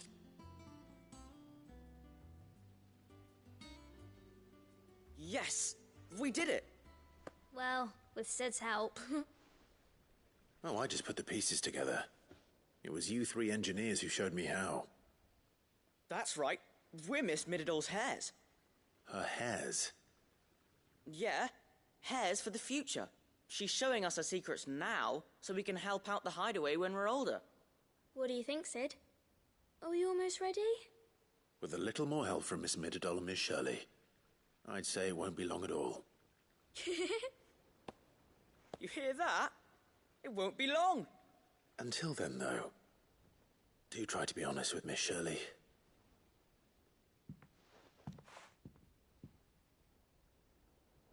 Hey, look! We never used the cogwheel. You don't think Sid forgot about it, do you?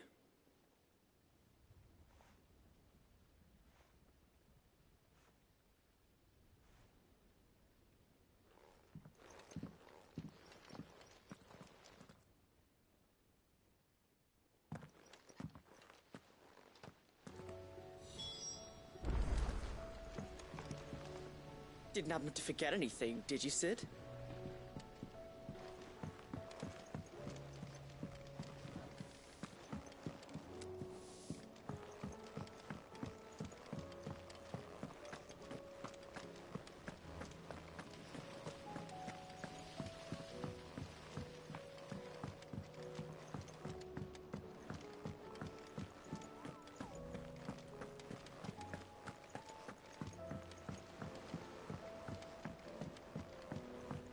Did you see that?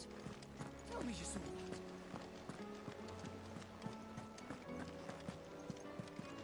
There's barely been a shipment in since the skies started boiling. A few more days without a visit and we'll have to start eating the blankets.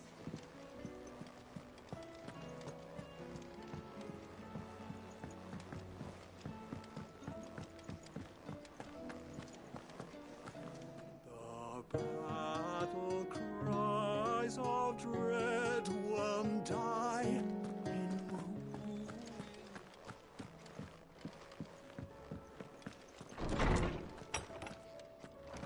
Is a storm coming, Sid? Will there be... Well, did you solve the mystery? It was as you thought. The children had the scales, or the parts of them at least. They dismantled them to see how they worked. Oh, no, Mid will have my head. Thankfully she won't. This might even have been her idea. Although I was the one who ended up teaching the lesson. I'm so sorry, Sid. I know how busy you are. I shall see that the children are properly punished. Please, there's no need. Mid seems to have taken the three of them under her wing. She's even calling them her heirs. She'd have them follow in her footsteps. And her father's. I see. Sid, do you know why Mid has been spending so much time at the hideaway of late? She told me it was because her studies have been interrupted by events in Canva. Is that not true? No, it isn't. The university offered her a commission. In exchange for full tuition, room and board, they asked her to oversee the design of several new war engines. To anyone else it would be an opportunity, but to Mid, who lost both her parents to war, it was a bitter pill. One she was none too keen to swallow. But that should come as no surprise. She's only ever cared about bringing people hope. The very last thing war can be said to do. Which explains her heirs. She's working to give them a better life. And so should I. What's the odd engineering lesson? You've given them far more than that. And I'm sure they're very grateful.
It's like a dream, the four of us out walking.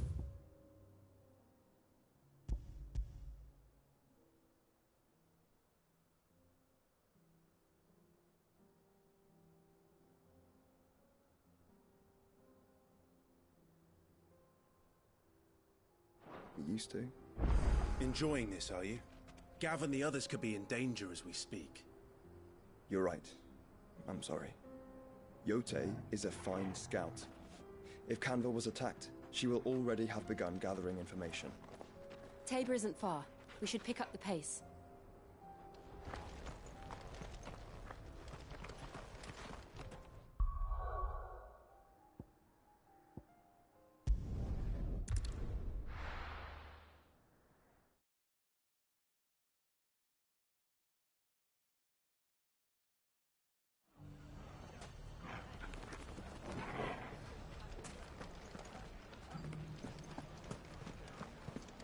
Dalimil's saved.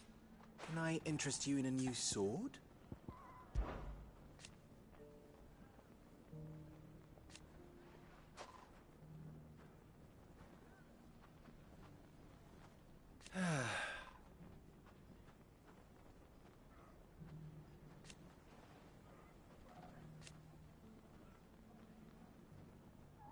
But something tells me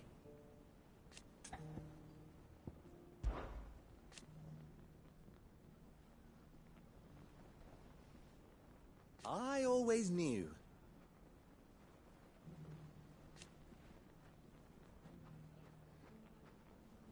Meanwhile,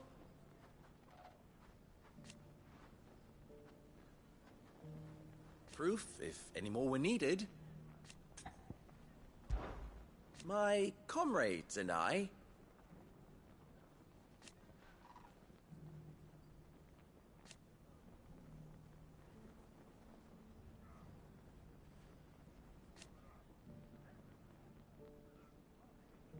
and defend Dalimil we shall.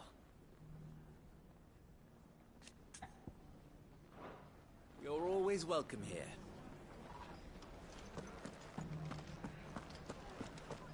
The bandits, maybe. It shouldn't be too hard to find goods. The gentlemen of the town guard are a strapping bunch. Perhaps.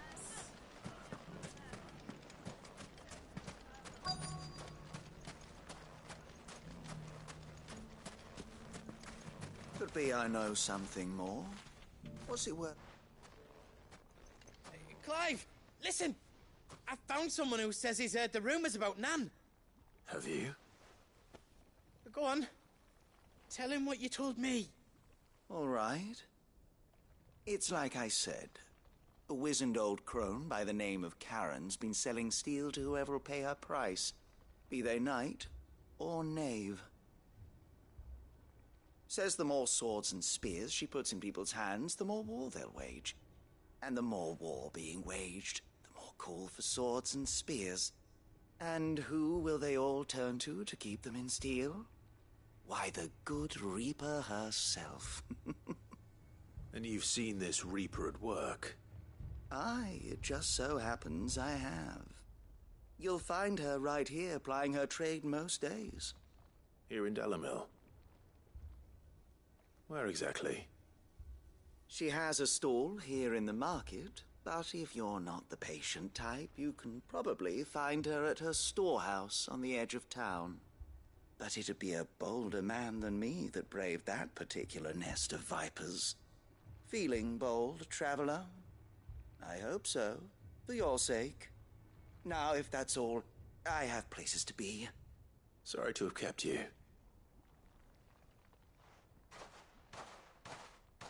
You don't think Nan's the Reaper, do you? Not unless she's discovered the secret of how to be in two places at once. Eh? What do you mean? Lady Karen hasn't left the hideaway in weeks. So who has been running this stall he spoke of? Good question. I'll go and have a look. And I'll visit this storehouse on the edge of town. All right, but be careful, Clive. You too, Goots.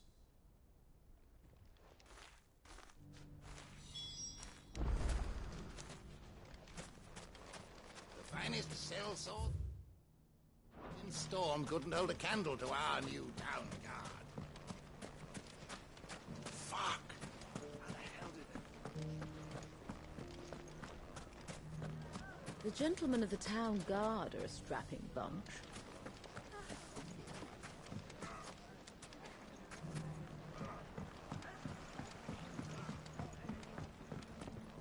What a mess.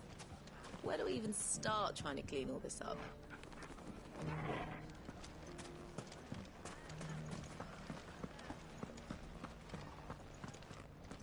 It has long been my habit to keep a watchful eye on the comings and goings around Dalimil. I shall continue to do so, that our people might... The safety of the town is in our hands.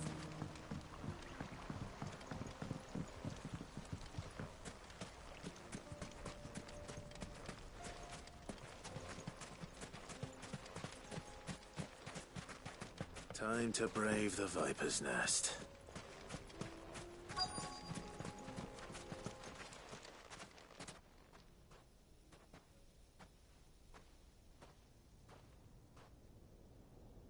Just you, is it? Thought I might have laid it on a bit thick. It was a fairly unconvincing tale. So, what now? That's up to you. Die a slow death, or a quick one. Boys, he's all yours. But that sword is mine.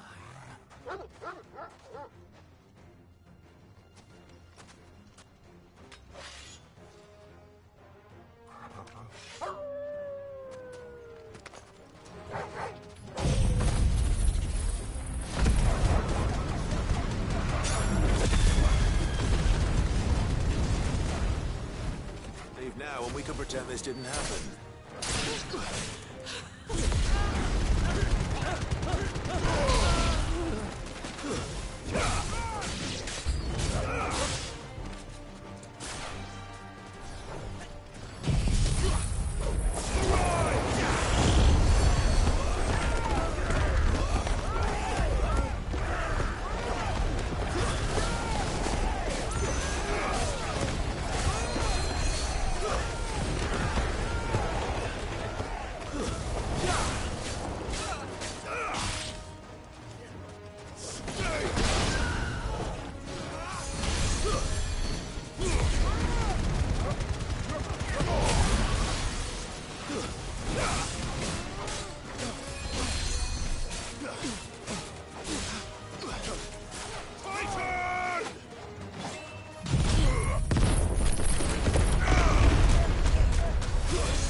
Oh, you've done it now. Go on. Tell me what I've done. When the Borgwyn finds out you've killed his men, he'll have your head. He only wanted that bull of a manservant, the dim one always clinging to Karen's skirts. You weren't even supposed to be here. Who the hell are you, anyway? What were you going to do to him? The Borgwyn wanted him to get to Karen. I was only supposed to point the lamp in the right direction once he arrived in Dalimil. But then you turned up. Well, go on then. If you're going to end me, end me. You're not worth the effort. Now be gone, before I change my mind. Fucking coward! I need to find Goots. Right now.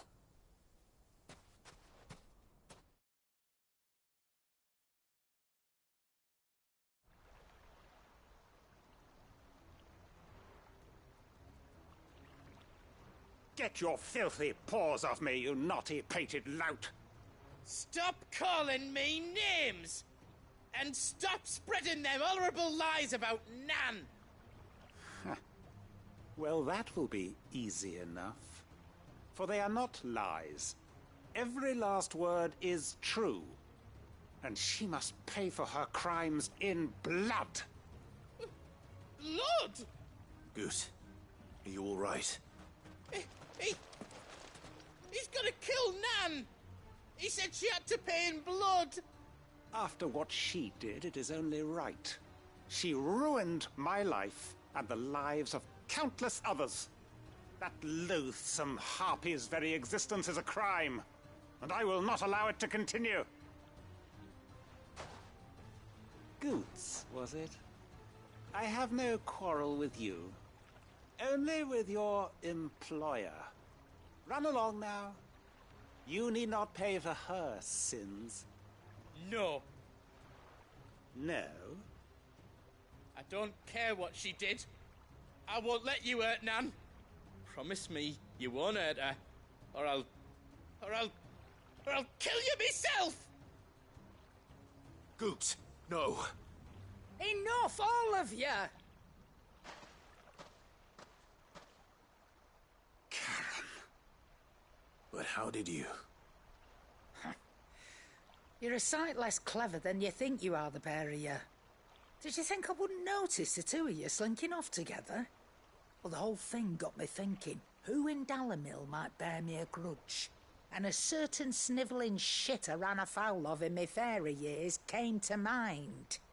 Though it was just Bogan back then, wasn't it?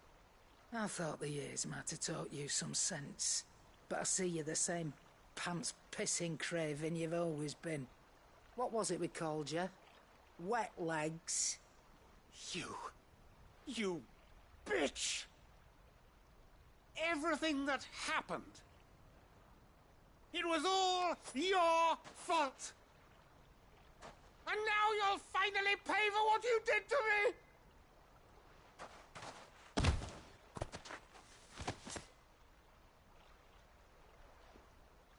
Goots, you... If you want a piece of Nan, you'll have to go through me. Fuck! You great galoot. Out of the way, I can handle this myself. So, wet legs, you remember what you told me when we last met? An eye for an eye. Wise words, Sam. Wise words. And now, it's time to collect.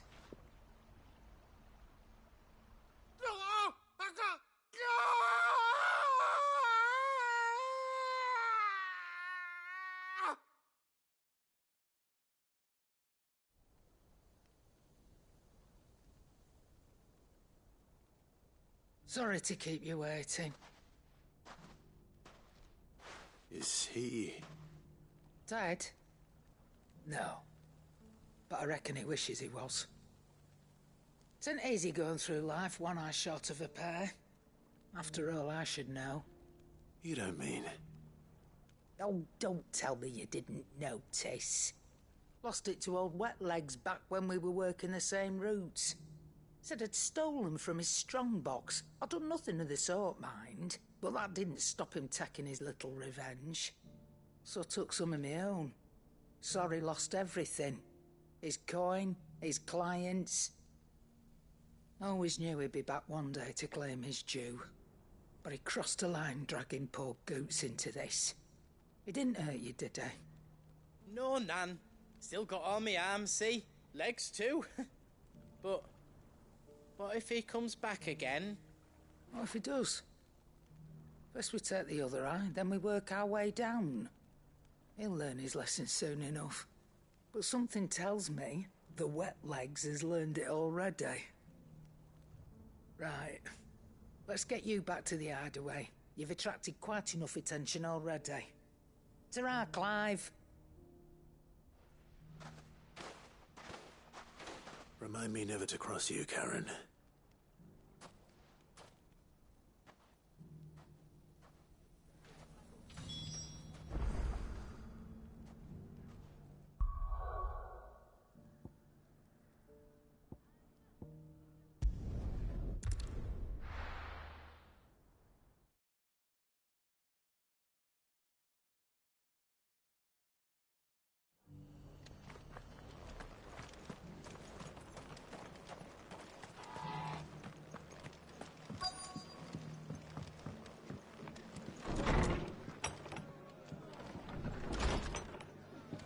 Martha's got a big heart. It's a pity there's so many who are happy to take advantage of it. Sorry, but if you're looking for a bed, there's none to be had right now. We're already sharing our cots with masterless bearers and those who fled the floods, and more seem to wash up at our door every day. The fates seem bent on driving me from my inn. But if they want me out, they're gonna have to try harder.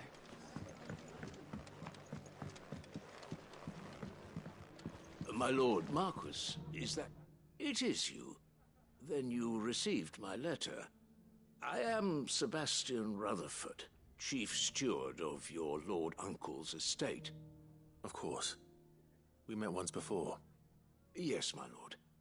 Thank you for coming. And what was so sensitive that you couldn't put it in writing? 1,000 apologies, my lord. I did not mean to offend. I merely... It's all right. Continue. I am here at Martha's Rest, at the behest of your lord uncle, tasked with learning what I am able of the realm's current state of affairs. And what I have learned is grim. The fall of the Mother Crystals has left Storm in a state of utter disarray. The subsequent darkening of the heavens has only made things worse. Akashic attacks, once unthinkable, are now commonplace. The gears of governance have ground to a halt, and without a steady hand on the tiller, the realm threatens to drift into utter chaos. Your lord uncle, however, believes there is a way to avoid this fate, and is determined to see it set in motion. That sounds like quite the undertaking. It is. Hence my having enlisted the aid of several colleagues serving the 7 high houses. Alas, I have lost contact with 2 of those colleagues already. They are both able-bodied and trained in the sword, yet in these dark times, even that may not prove sufficient to keep a man safe on the road. So you want me to find them? I'll need to know where they went. One I sent to investigate the Republic, the other the old Imperial capital of Oriflamme. That doesn't exactly narrow it down. I suppose I'll start in Dalimil and work my way east. Thank you, my lord. I shall pray for your success and safety.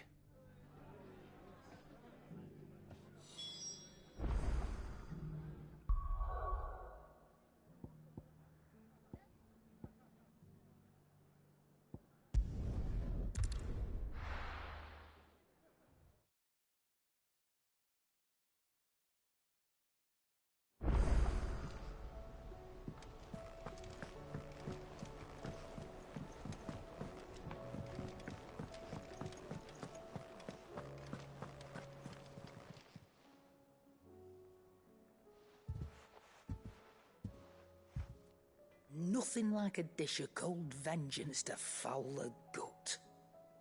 I'm sorry, Nan. I didn't mean to make things worse. I just thought I had to protect you. Like you've protected me. Aye, Well, someone had to. Your parents certainly didn't give a whit for your well-being. Reckon the both of us would be worse off if I'd not taken you on. You've always been me right eye, Goots. And I'd have you stay that way. So don't you dare go looking for trouble again. Well, I will. If you ever need help, I'll do it again and again, and you can't stop me. Why, you big lump. Fine. Play the hero if it makes you happy. Thanks, Nan. I won't let you down.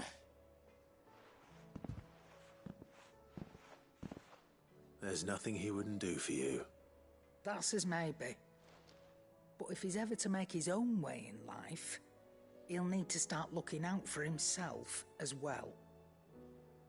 Till then, he'll need people to watch his back, just like you did in Dalamil. Don't think I didn't appreciate that. Of course. His family. Stop it. You make me one good eye, mister. I don't go thinking that'll do you any favours. A potion today'll cost you the same as it did yesterday.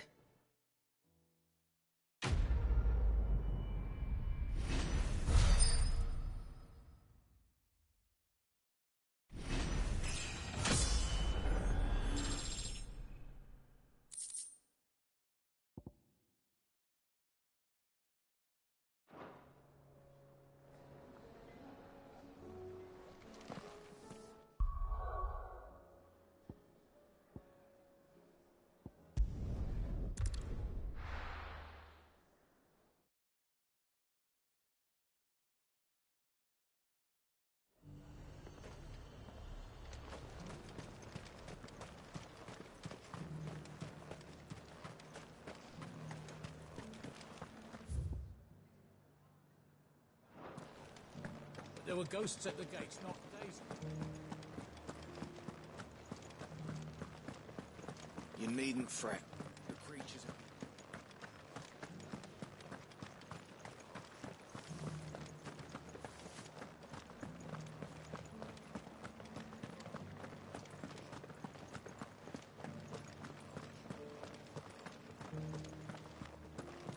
To the meadows, then. That's what the captain said. Let's go.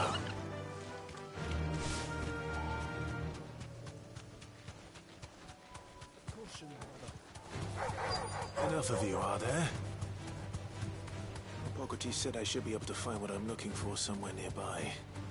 Bright blue dragons and bright yellow flowers. Should be easy enough to spot. This must be our wyvern. All right. Let's get this over with. Nice try.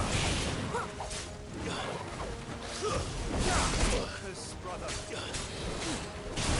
Slow.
That's the wyvern's liver. Now I just need to find the herbs.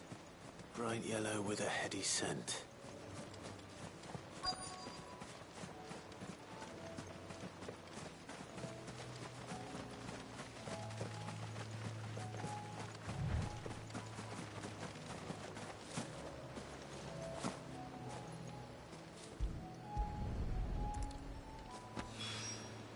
I think that's everything Molly needs to resurrect her recipe. Better head back.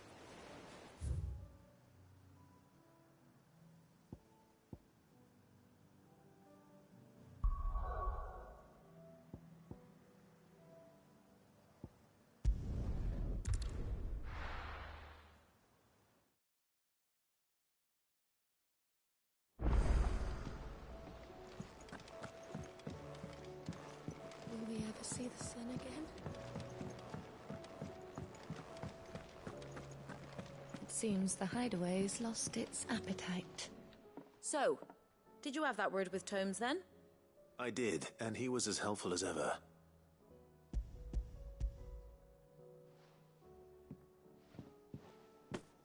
And what precisely will I be cooking up? Or is it better not to know? Blueback wyvern liver. And, a herb known as Saint's Bonnet. Ah, wyvern livers, was it?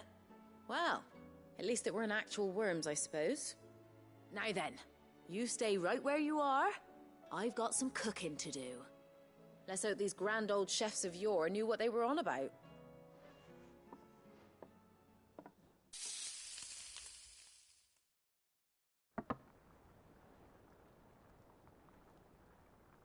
And here we have it. Fried mortress of skyworm. Ivan's offered to make sure it's fit for consumption. Well, I say offered. He as good as begged. And rightly so. Is there any higher honour than partaking in a slice of culinary history?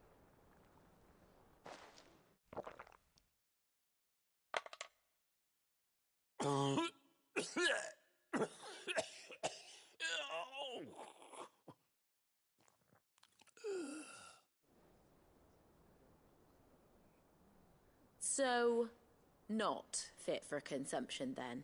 What witchery is this? The crackle of the crust gives way to an almost violent richness.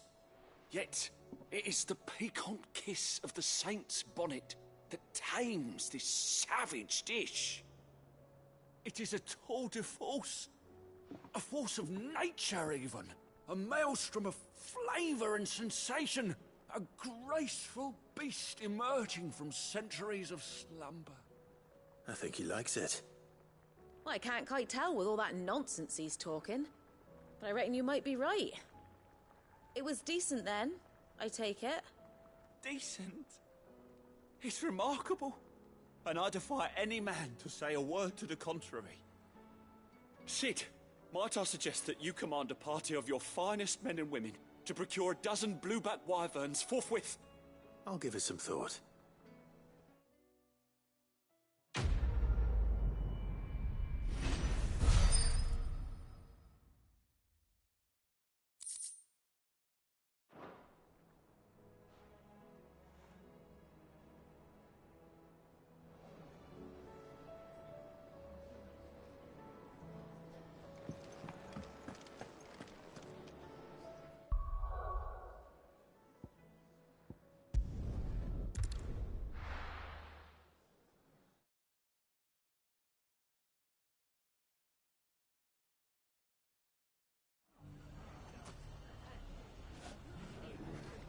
It's not going to be easy finding one man in an entire republic. Let's hope someone here's seen something.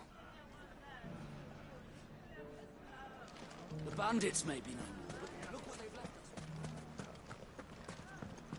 us. Mummy, are the bad men going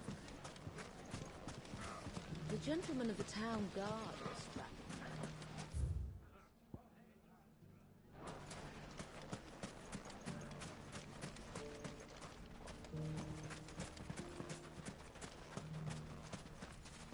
Are you looking for something in particular? Go with Gilbert.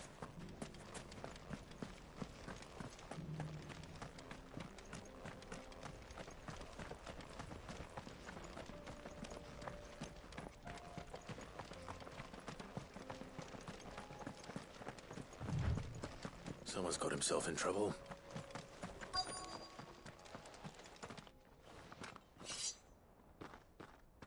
I don't see your master here, so you can start by giving us all the coppers in your purse. I already told you, I have nothing. Then maybe we'll take that pretty outfit and the steel you're wearing. Please! These men are trying to rob me! I'll deal with this. Thank you. You that one's master, then? If you'd kindly pay the coin he owes us, we can pretend you didn't draw your blade on Republican soldiers. Or you can go back to your garrison and I won't report you to your captain. Oh, you're more than welcome to. He hasn't had many visitors since we slit his throat.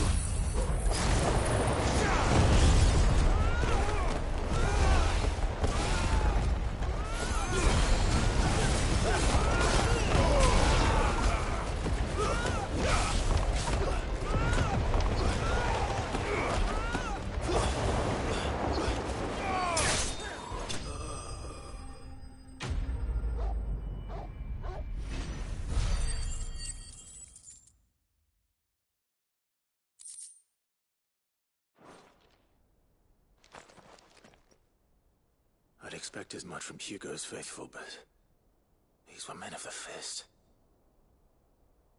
Much has changed in the Republican army since they lost their rock. You've seen this kind of thing before, then? Many times. I was sent here to observe the situation. You're one of Rutherford's men. He sent me to look for you. Well, then you have my thanks. I fancy I could defend myself against one, perhaps two, but a whole regiment. I arrived in Dalimil several days ago, but when I called upon the captain of the local garrison to make inquiries, his men confiscated my effects and locked me in a cell. The captain is no more, and his men make the rules now.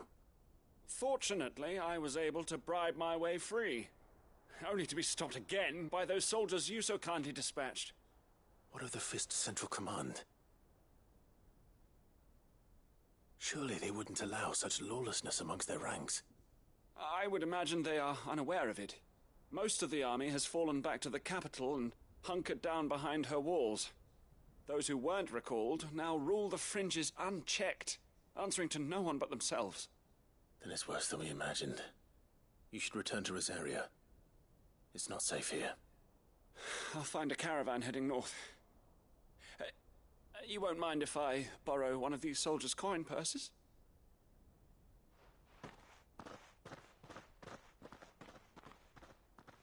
Not at all. Now, to find this second associate of Rutherford's.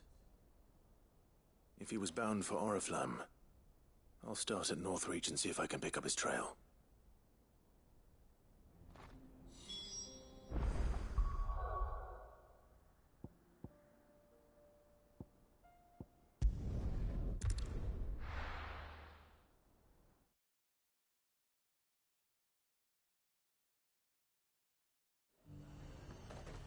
There's a lot of road between here and the capital. Rutherford's man could be anywhere.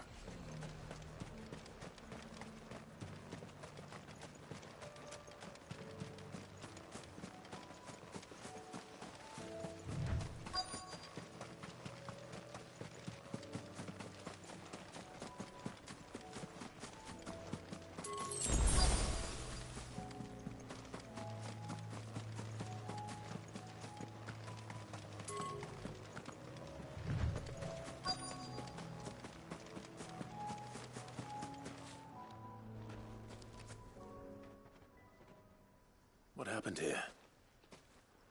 If you're with the others, they've already relieved me of my belongings. I'm not. I'm looking for someone who was sent here by a man named Rutherford. attendant to the Lady Ariane of House Wellesley. Of the 7 high houses of Rosaria.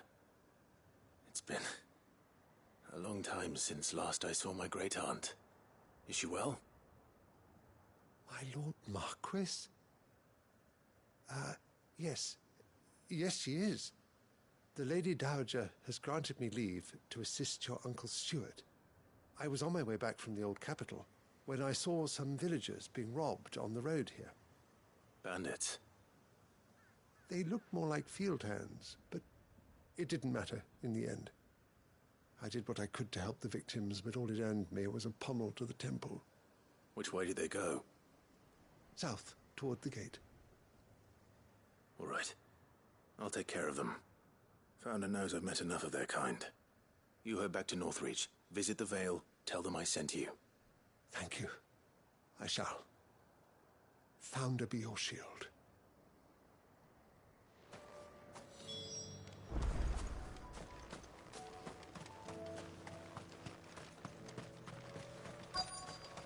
They just couldn't resist, could they?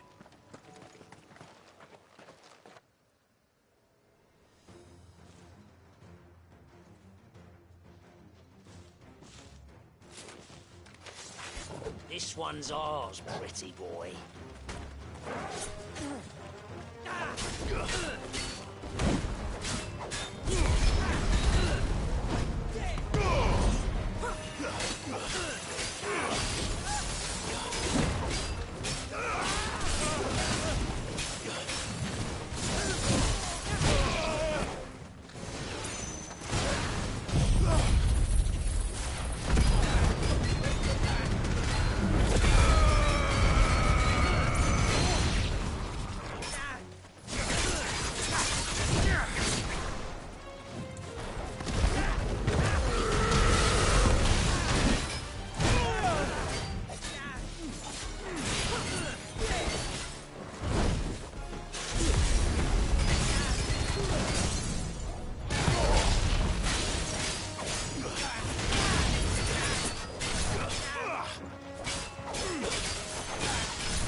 Make for the town while you can. There may be more bandits nearby. You don't need to tell me twice. Many thanks, traveler. This looks to be all of them. I thought I told you to make for the Vale. And stand by as ill might befall the heir to the ducal throne. It's just Clive, and I'm fine. Which is more than can be said for you. I will survive. Strange that the garrison wouldn't intervene in such a brazen attack so close to their gates. The garrison have their hands full inside the city. Some days they don't even send out patrols. There are few hands left to work the fields, and even fewer to transport the grain. The market stalls are nearly bare, and the price for what remains is exorbitant. It's not uncommon to see a fight break out over a crust of bread. When I said the ones who attacked me didn't have the look of bandits, I meant it. They were probably just desperate. Rockford, listen to me. If you are to continue your investigation, you first need to seek the attention of a healer. Of course. I shall return to Northreach right away. But allow me to thank you first. Had you not happened along, Don't thank me. Thank Rutherford. It was he who sent me. I suppose he'll be wondering where I've got to. I shall send a Bastolus as soon as I'm able. Good day.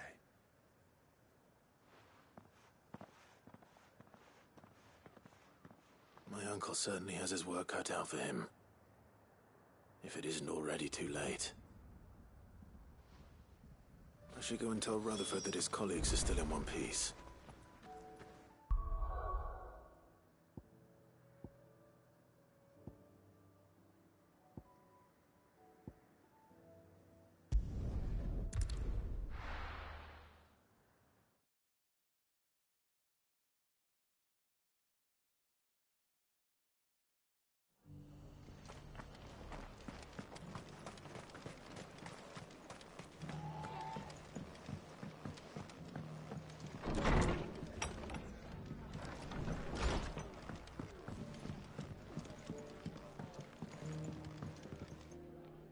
I see you're still here.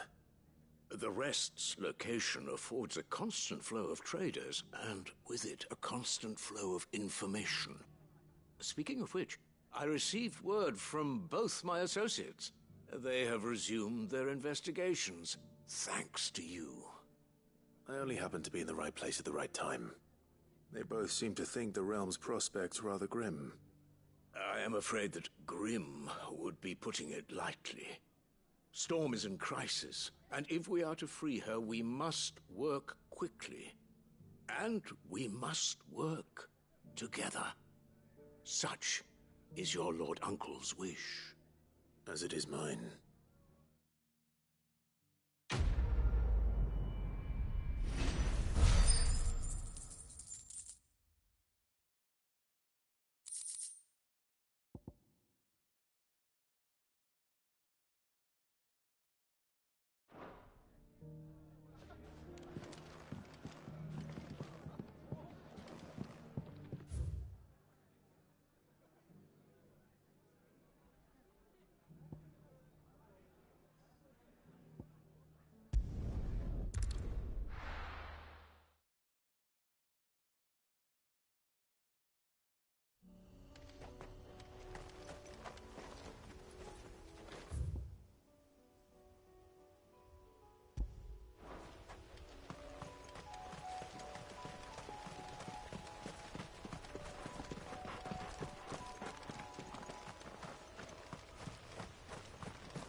It's dead now.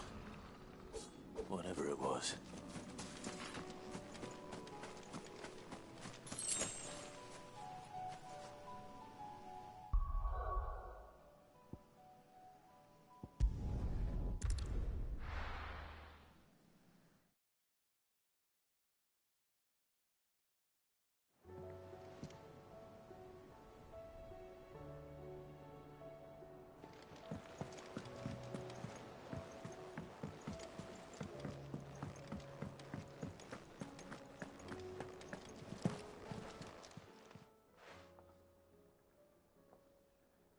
Let me tell you a story, Clive. All right. Them rumours Wetlegs were spreading. Might be they weren't just tales plucked out of thin air. You see, there were a time when I weren't too particular about who I sold steel to, so long as they paid me the right price.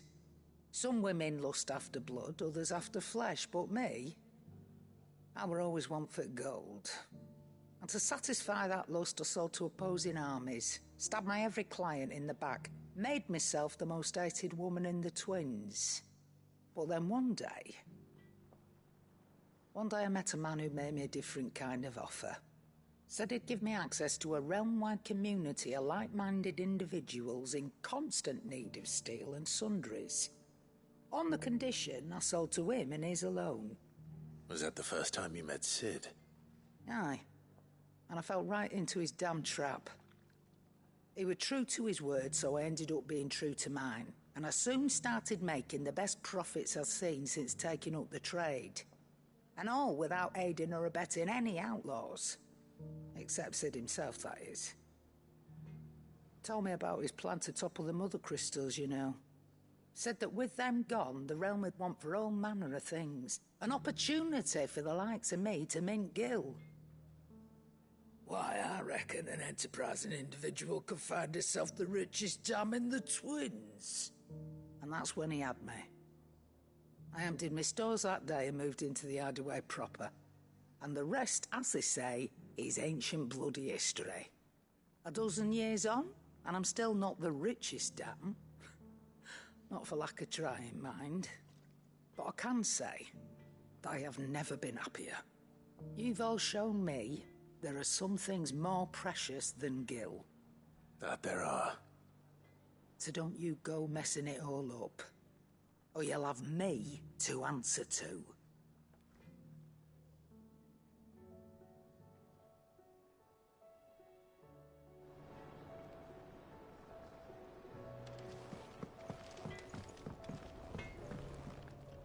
Trouble with your gear, or so will it be?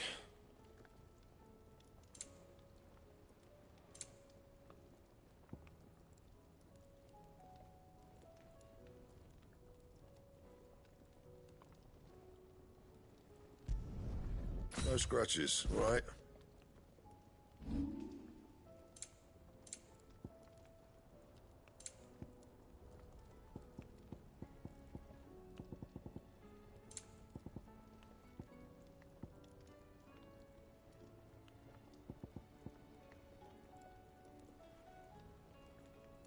That it? Fine.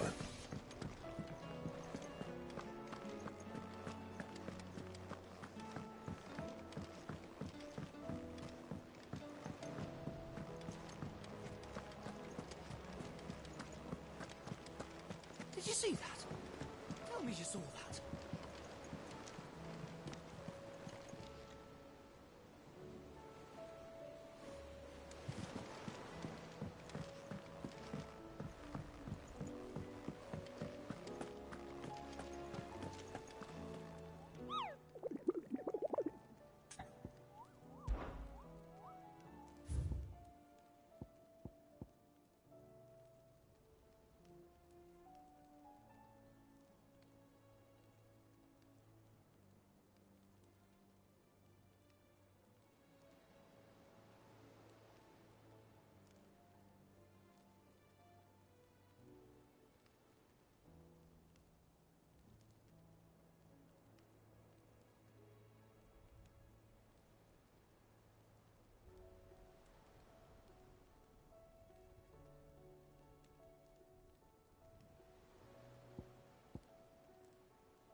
fancy a look at the list, do you? Quick look.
The bandits may be no more, but look what they've left us. Mummy? The gentleman of the town guard is